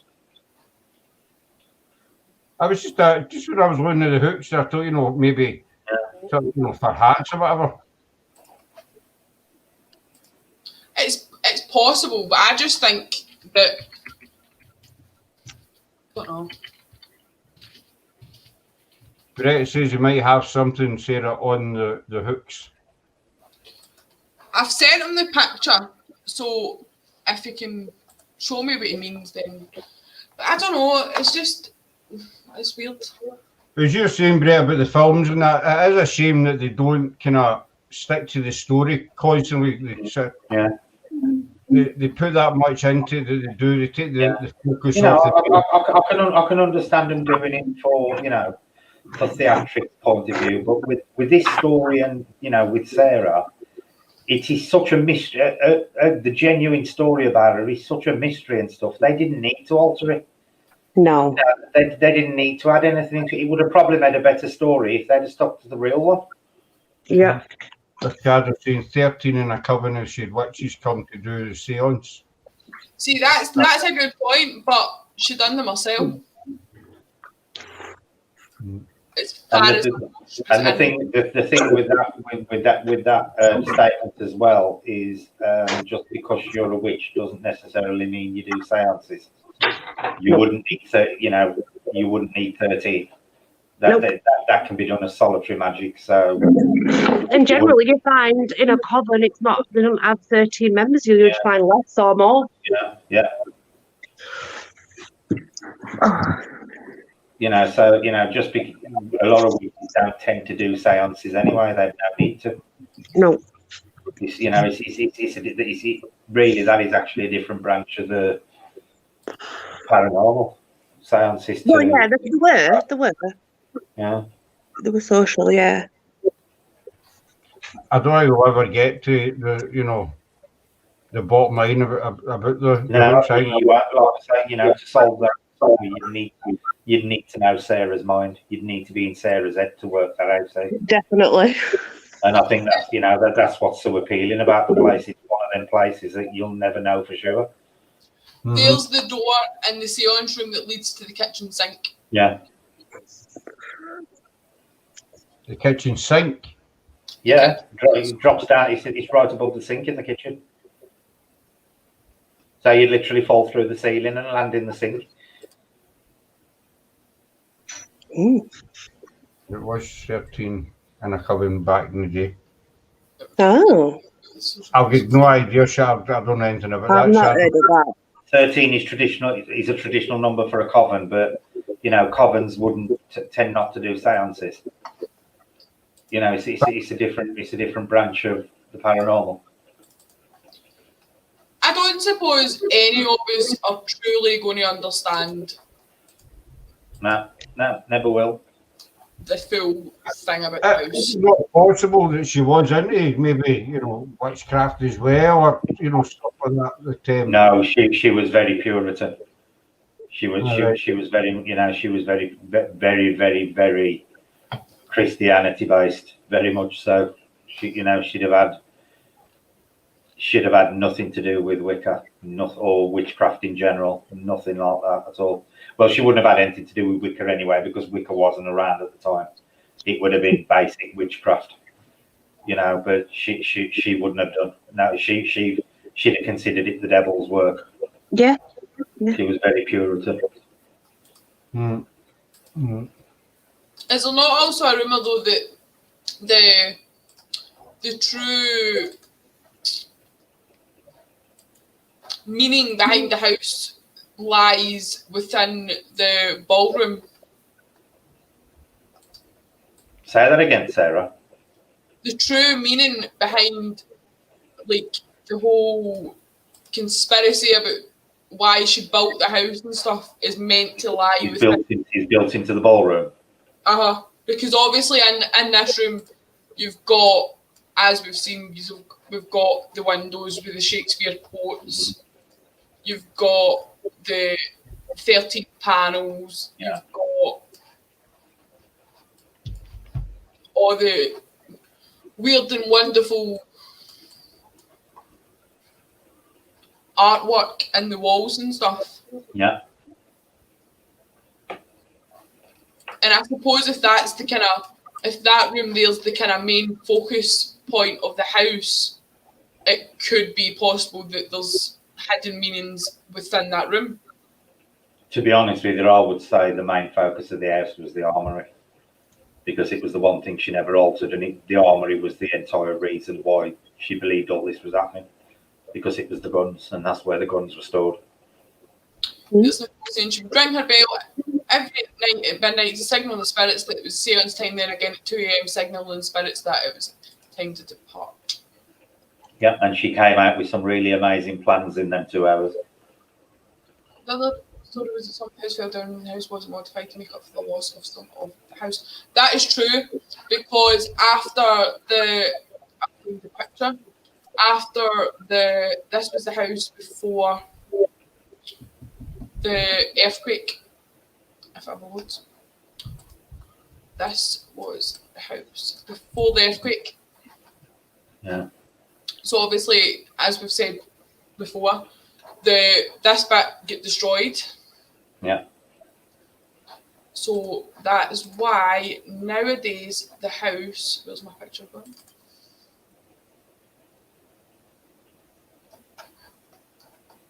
Looks like this from above. The main tower's gone. So I'm surmising that the main tower would have sat there roughly. Yeah, roughly around there, I think. Am I thinking? The shadows are saying even Christians, if we talked about ghosts, who were going to hell. So I take it back then, you know, the paranormal was a totally taboo subject. The thing was, it was like over here in the UK. It was very much frowned on over here as well, but it was like titillation for them. It was considered, you know, like a naughty pastime kind of thing to be doing that, and then it became really popular sort of thing, and they turned a blind eye to it. You know, it wasn't considered, you know, because like over here, the upper class consider themselves, you know, a class apart, literally. And it was very much the same, you know, in America in them times. So although it was frowned upon religious-wise, it was accepted among the class sort of thing. It was a bit of naughty titillation to entertain yourselves with. But it's still, I mean, there's still people out there today that believe, you know, we're all going to hell because, you know, we're into the paranormal and, you know, stuff like that, and we're all going to be judged when the day comes. I mean, I'm no mocking religion or anything, but I know there are still people out there that think we're worship. Yeah. You know, I've still had it said to me sometimes when you know, people have asked me what my interests are, and I've told them, and I'm like, oh, you'll never go to heaven. Yeah, and I've had a lot of grief. Yeah. And I'm like, well, that's good news for me because it sounds a right boring hellhole anyway. Let's be honest.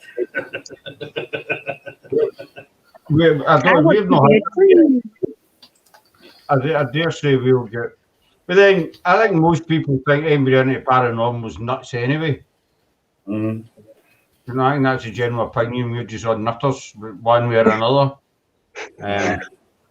Some of them are. We're not. We're kind of level-headed. I think. You know. Yeah. Are you sure? Well, I don't know about you, sir, but I know I'm a pretty level-headed guy.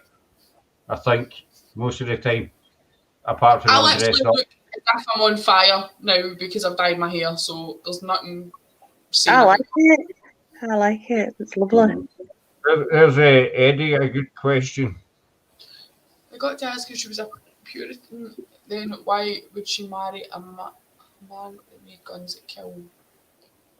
Because like anything else at that time, it was more of a social thing than anything else. You know, money will always trump religion every single time. And I ain't saying she married him for his money, but you know, the social standing and stuff would have far outweighed. When I say she was Puritan, I don't necessarily mean that she followed the Puritan faith. I mean she was very pure in being a Christian.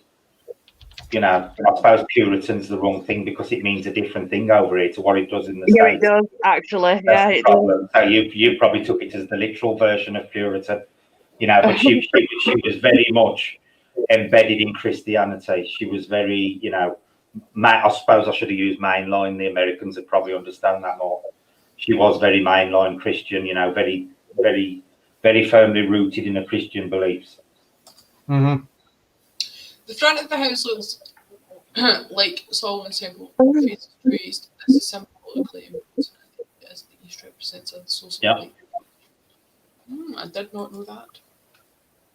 I mean, when you think about it, the east is also the direction you're supposed to enter a circle from when you're performing magic. Yep.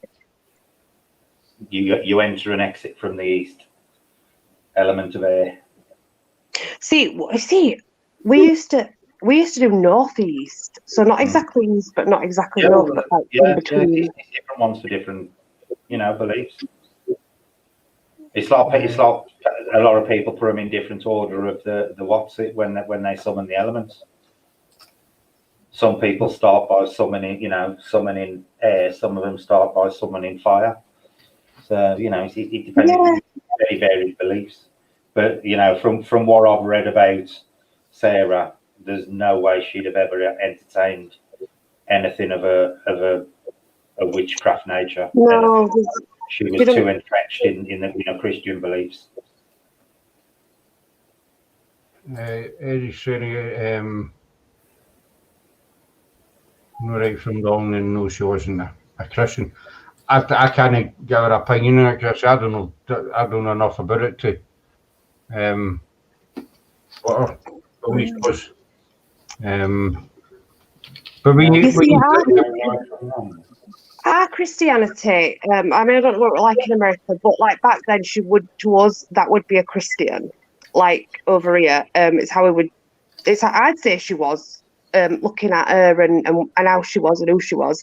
But it's documented that she had strong Christian values. That is actually documented. It is quite a vast and fascinating story. Just it is. It is. yeah. And you cannot say there is anywhere else on earth where you'd find something that even comes anywhere close to that place. It is totally unique on the planet. Without a doubt. 100 years or something before she died. Something like that. When did she die? Oh, 80 was late 18th century. I don't know. Yeah, something. It was some. Yeah. So it's been a good while she died, and folk are still trying to unravel the mystery of the house. Yeah, and that's what I say. I don't think you'll ever be able to unravel the place, because to understand that house, you would have to be inside that woman's head. You'd have to understand her way of thinking and everything. Is there any surviving relatives to this day? Do you know? Yeah, I believe so. Yeah, I believe there's quite a few of them. The Winchester family still got the debate. They all house relatives. Family still own it. Family still own the house. No, they sold the house. Have they sold it since? Yeah, I'm pretty sure the niece sold the house pretty much as soon as she shuffled up a mortal coil. What's it say? It doesn't say it online. Don't say it online. It says something else. As far as I know, after she died, the house was put up at auction, and it's now the tour company. Winchester. I ain't got it on, but because it says there's 160 rooms, but 110 open to the public, but the rest are for family use only. Interesting. As far as I'm aware, that the Winchester family don't own the house anymore, unless they have a stake in it. Have a look. It's online, Brett. It's Yeah, I was under the impression, like what Sarah just said, the house was pretty much sold off as soon as she died. The house was uploaded. But it's online. It's saying something about so many rooms are open to public and the rest is family. For family. That's odd. I'm just finding it now.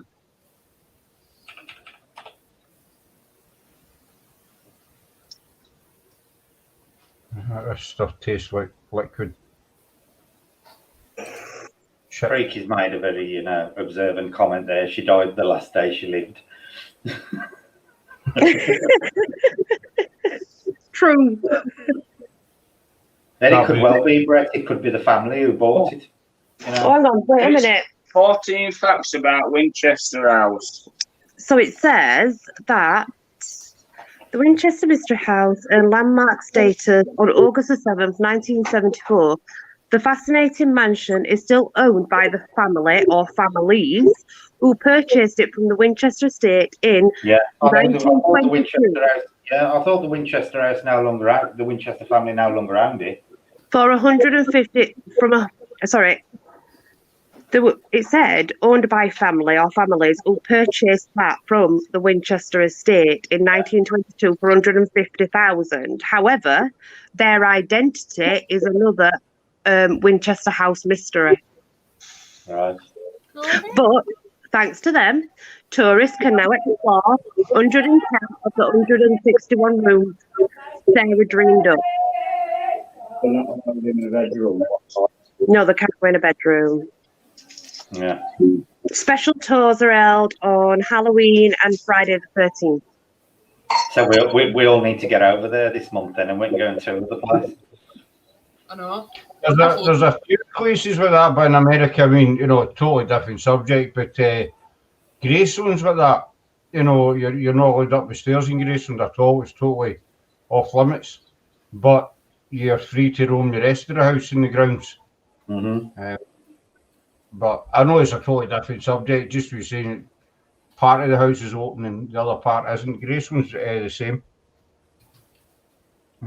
Somebody had a toilet flushed on them once. I'm just glad I can. So whatever family owns it, Brett, have decided to stay like off the grid.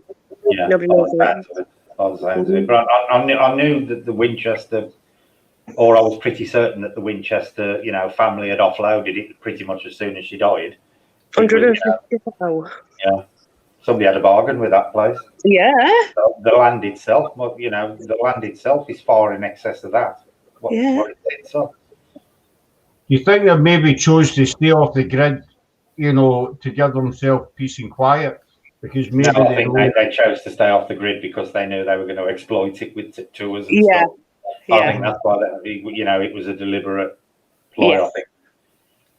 Well, it's family that still own the guns that make the guns, the Winchester rifles, the guns that are still made. I wouldn't know. Yeah, I think the Winchester company's still alive and kicking, isn't it? As far as I'm aware. Very much so. They are the utmost best ones available. More or less.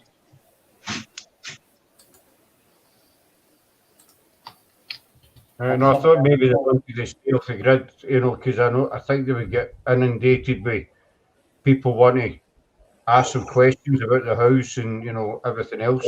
Yeah. Well, I mean, they've got tour guides that do that anyway, haven't they? So yeah. Shows how much I know about the subject. You know what I mean?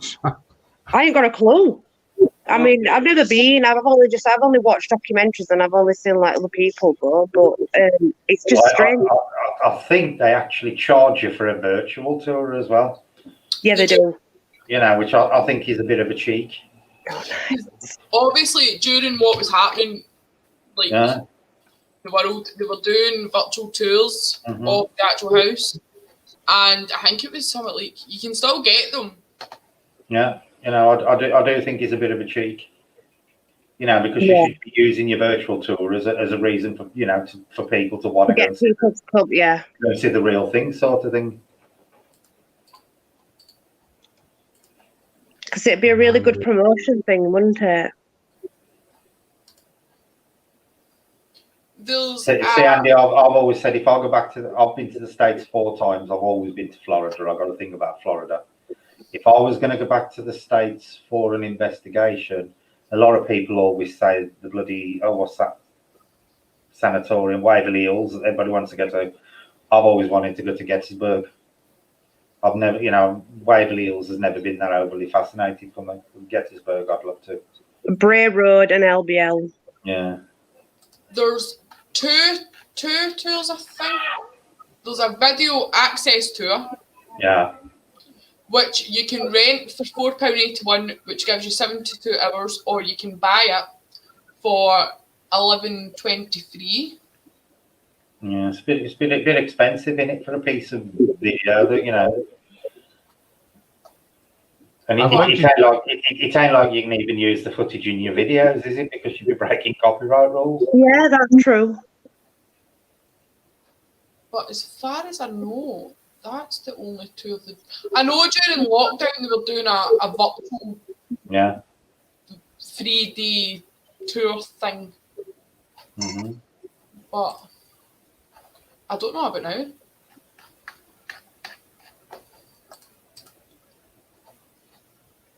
I know it's been totally fascinating. Mm-hmm. It's a fascinating place, the Winchester House. It really is. Yeah, it's a very beautiful. It's probably one of the most unique paranormal locations ever, because there's nothing else. Nothing else comes close to comparing to it. Just for its uniqueness. Nothing.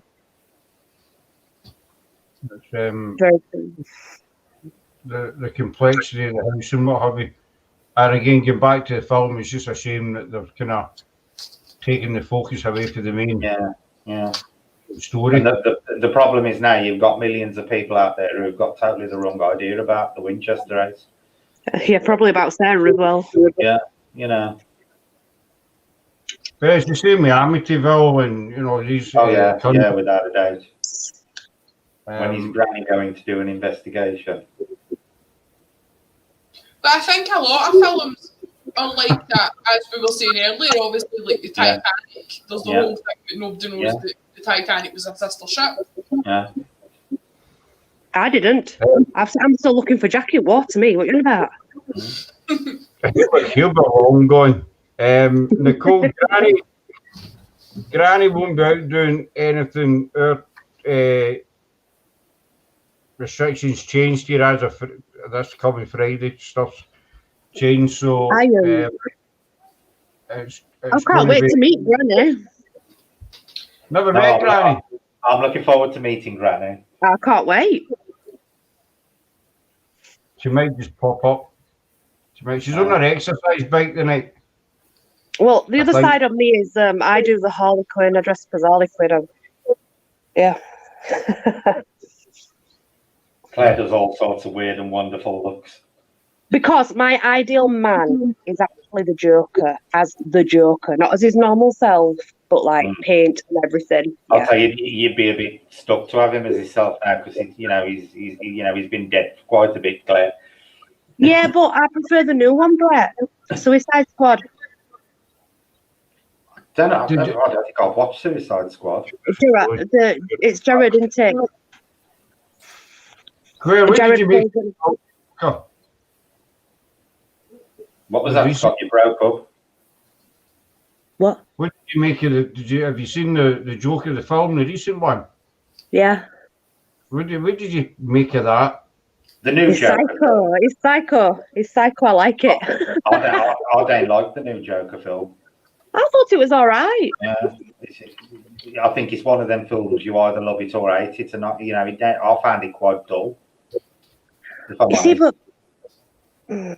I've just got a thing for Joker, so I think I'm going to like it regardless. You would, because if you like it, you're going to enjoy it. He's sat there like with his makeup, and I'm like, oh wow. Honestly, that's just freaky. Freaky, but that's just that's just weird. At least there'll be an element from Halloween and everybody's in the makeup. But if you look at oh god, yes, that's the one. That's your ideal man. He'll be wetting her knickers now, staring at them. I don't wear them. I go commando. Thanks for sharing that, Claire, with everybody that's in, No, the film, I like him as an actor, but I thought he turned into the Joker too late in the film. Yeah, the last Joker I just thought they dragged the story out too long. They did drag it a bit. Like Scott said, it didn't really all kick off till it ended it. Yeah, exactly. And that was why I don't like it. I thought, it ain't really about the Joker. It's just about him slowly losing it. Have they done that on a purpose though, so they can keep bringing more out and then drag them out? Keep the franchise going. Yeah.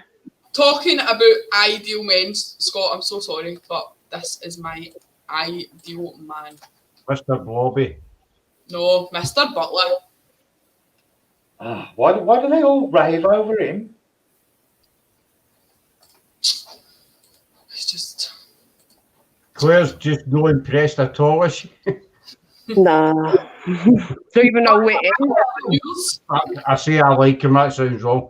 I think he's a brilliant actor. I don't know who he is. Jared Butler. He was in... you don't know who he is, Claire? No. He's made that many films. I'm trying to think of some. That's bad, isn't it? Geostorm, White House Down. No, it's not something. Why is it be? See, I don't even like the person that actually plays the Joker. I only like him as the Joker in Suicide Squad. You like the Joker look? Yeah, like not the actual actor. Yeah, it's the character. Yeah. I'm fascinated by that. So, like, men like that, I look at them and they're just boring. But yeah. Jared Butler was in Olympus Has Fallen, London Has Fallen, Angel Has Fallen, P.S. I Love You, The Ugly Truth, Geostorm. Nope. The Bounty Hunter.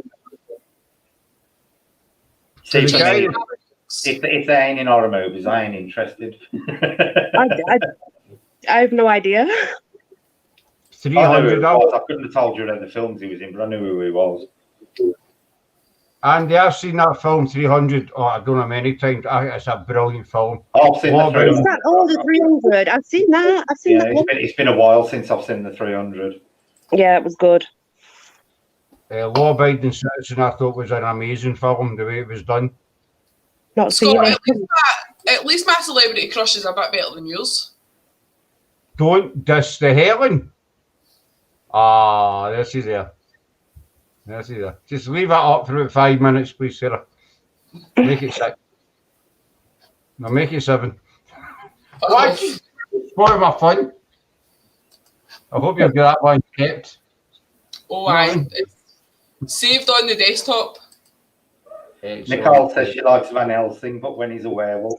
Yeah, me too. Got a bit werewolf though, that big black furry thing. Yes. Yes. Okay. Definitely. I'm That's sorry, how I weird went I am. down- I'm sorry I went down that path.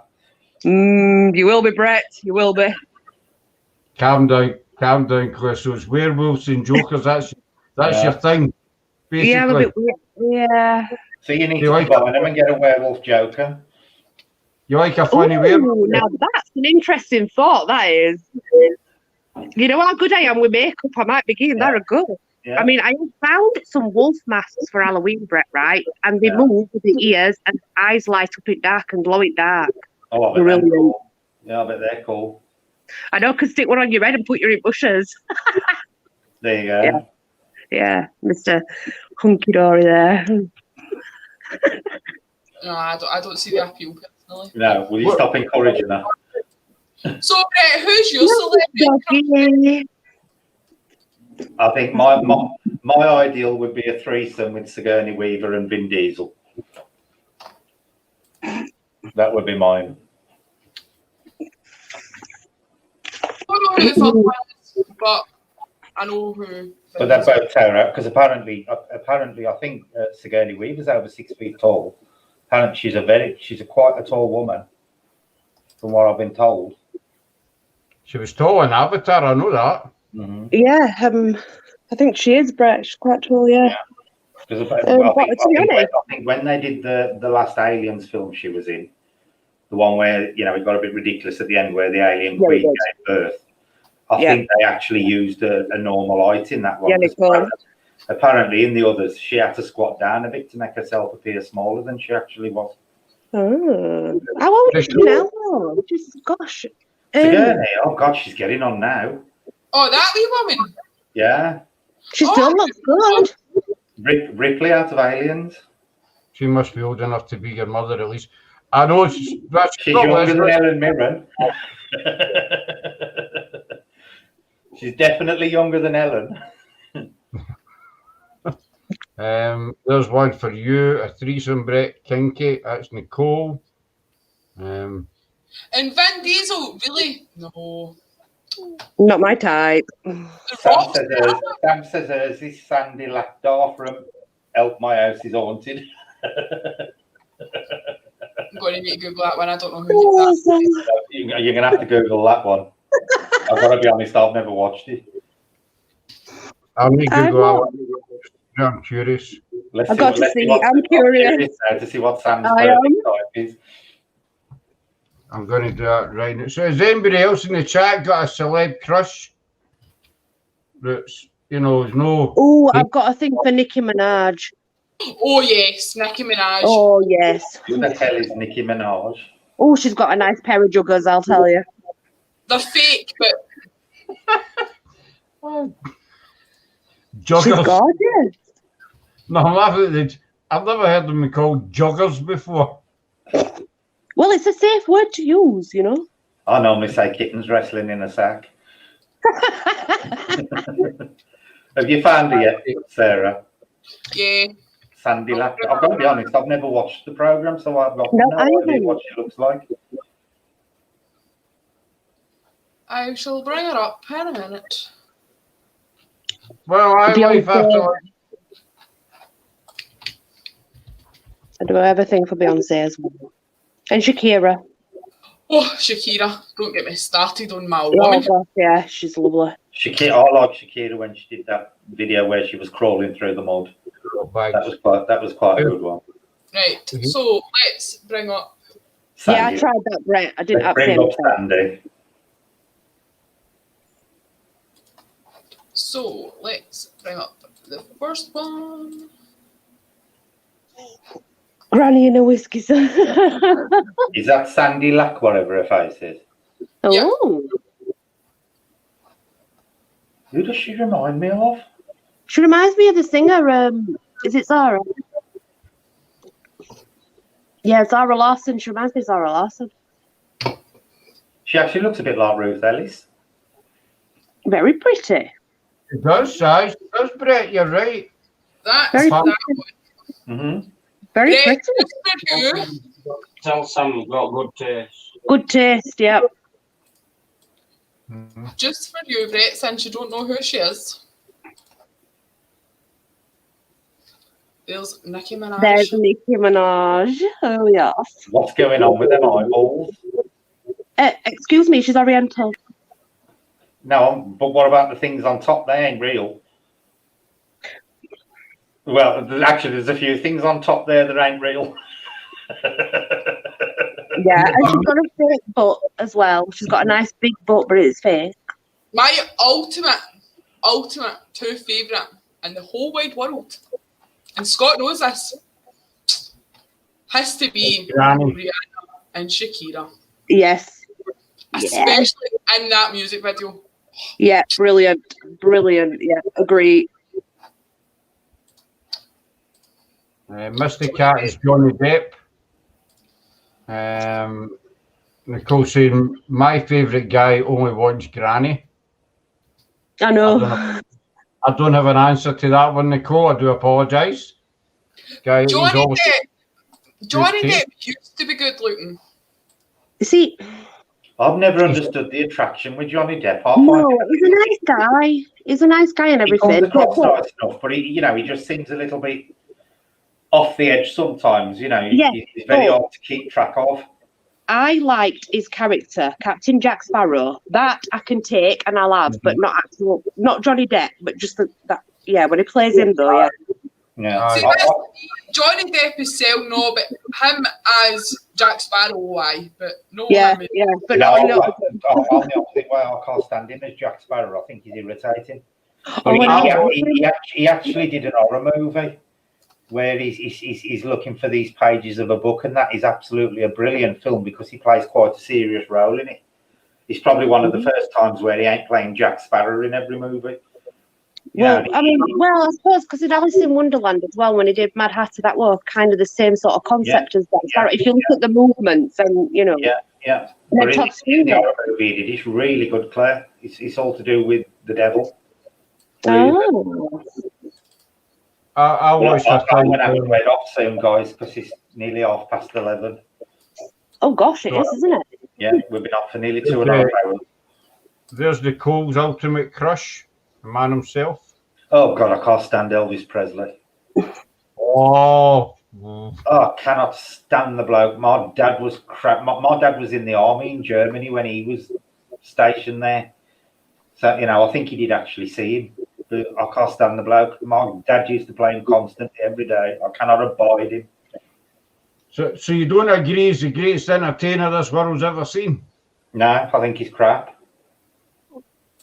Right. Sorry. I prefer Johnny Cash to Elvis. I've been an Elvis fan for 42 years. Oh, my dad's obsessed with him, and my mother. Oh, and my mum was all Tammy Wynette, and I can't stand her either. Jesus Christ, I should have burned that woman at the stake, and then always singing about doom and gloom. Well,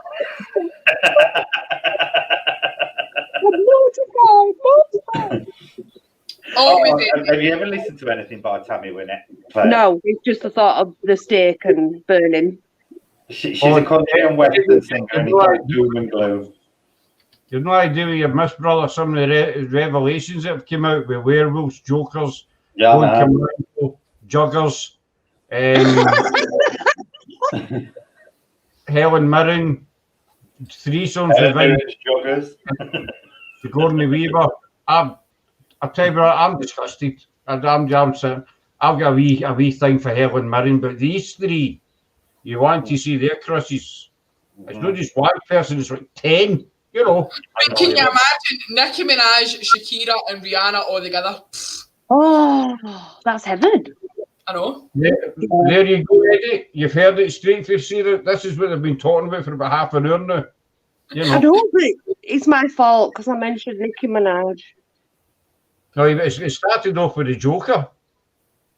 Yeah, but still, I'm sorry. No, I can't stand Elvis. Yeah. I'm afraid we need to agree to disagree now, because he's the greatest entertainer the world's ever known. My mum and dad would agree with you. They're both obsessed with the bloke. Yeah, my grandma, my mum's side, the one that's left, she's obsessed with Elvis. I've never seen the attraction, to be honest with you. Elvis and Patsy Cline. The amount of records that he holds. I mean, he's been going 43 years, and he's still as big today as he was back then. But is he really dead, or has he gone to the moon? Really big back there. Well, yeah. He's gone now, but back then, I don't know. I mean, I'm a diehard fan, but back then, Queen. I prefer Queen. Yeah, not me. I much prefer Queen. I see a little similar with the wall about Scaramouche. I prefer anything that ain't Elvis. Anything that ain't Elvis will tell me with it. The thing is, if it hadn't been Elvis, you wouldn't have had the Beatles, right? You wouldn't have music today as we know it if it hadn't been, and all the Beatles admitted that. If it hadn't been Elvis, there wouldn't have been the Beatles. Ooh, yeah, but that's interesting. Then you could say you wouldn't have had Elvis if whoever was popular in the 40s hadn't popped up. You know, so, you know, that's all of course. What was happening was in 1956, rock and roll was dying out because Bill Haley refused to change with the times. So the American youth, they were losing interest. If he hadn't been on stage swinging his hips around, he'd never have been took off like he did. I don't think. I know, but you see that actually you're wrong, because he took off before he ever went on a stage. He actually took off after the release That's All Right Mama. And that he should have took off straight to the moon and stayed there. Does anybody like Richie Valens? I know it's not I like Richie Valens. I like Richie Valens. I like Richie Valens.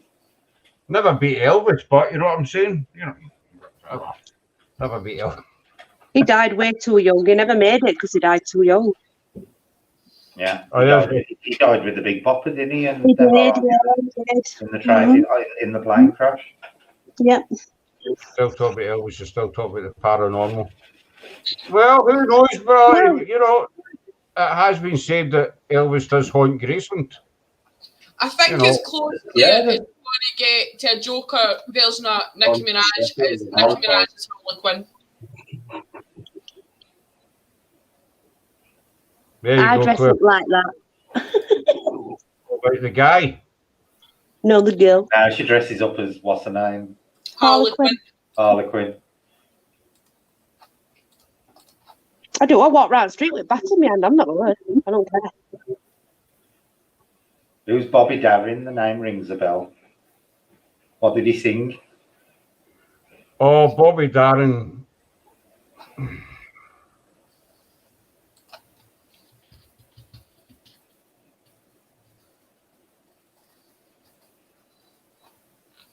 Jimi Hendrix. I never liked Jimi Hendrix either. I've never even listened to one of his songs, so I don't know. I love how diverse our conversations get. Yeah. The weird. We did over 2 hours of paranormal. True. And then about half an hour of celebrity crushes. Yeah. What did I miss? My camera cut out yet again.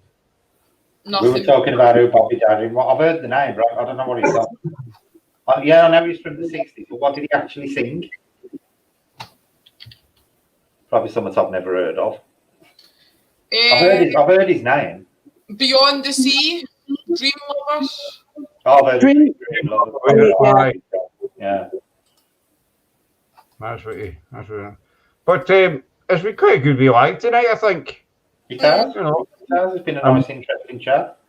I have found out some secrets as well. Yeah.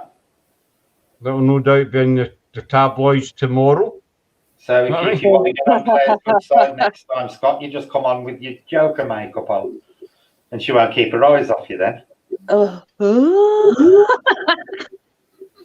don't think I could put, you know, I can do Granny, but no, that sounds bad that I could do Granny. I mean, I don't mean it like that.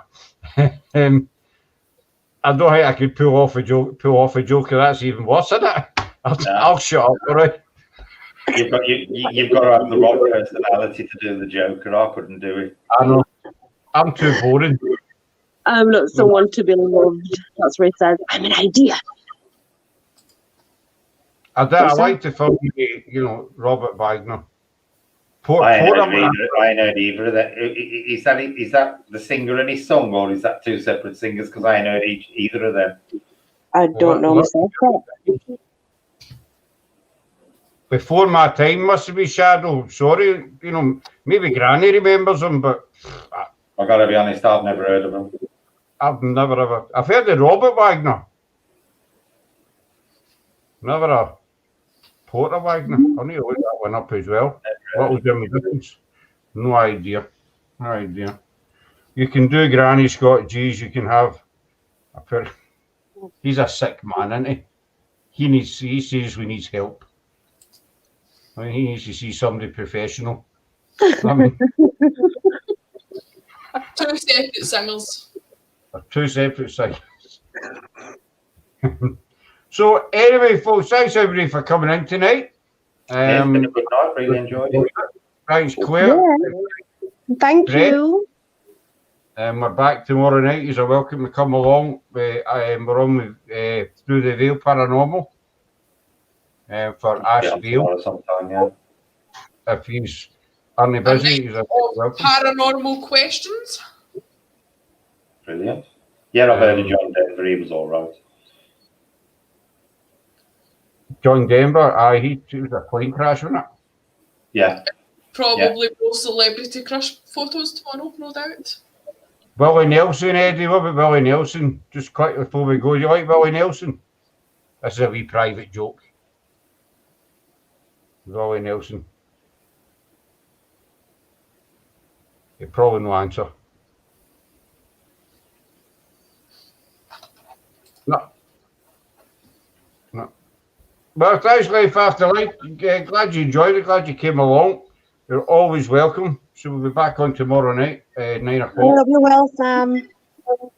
And we'll hopefully see Claire in other paranormal air as well.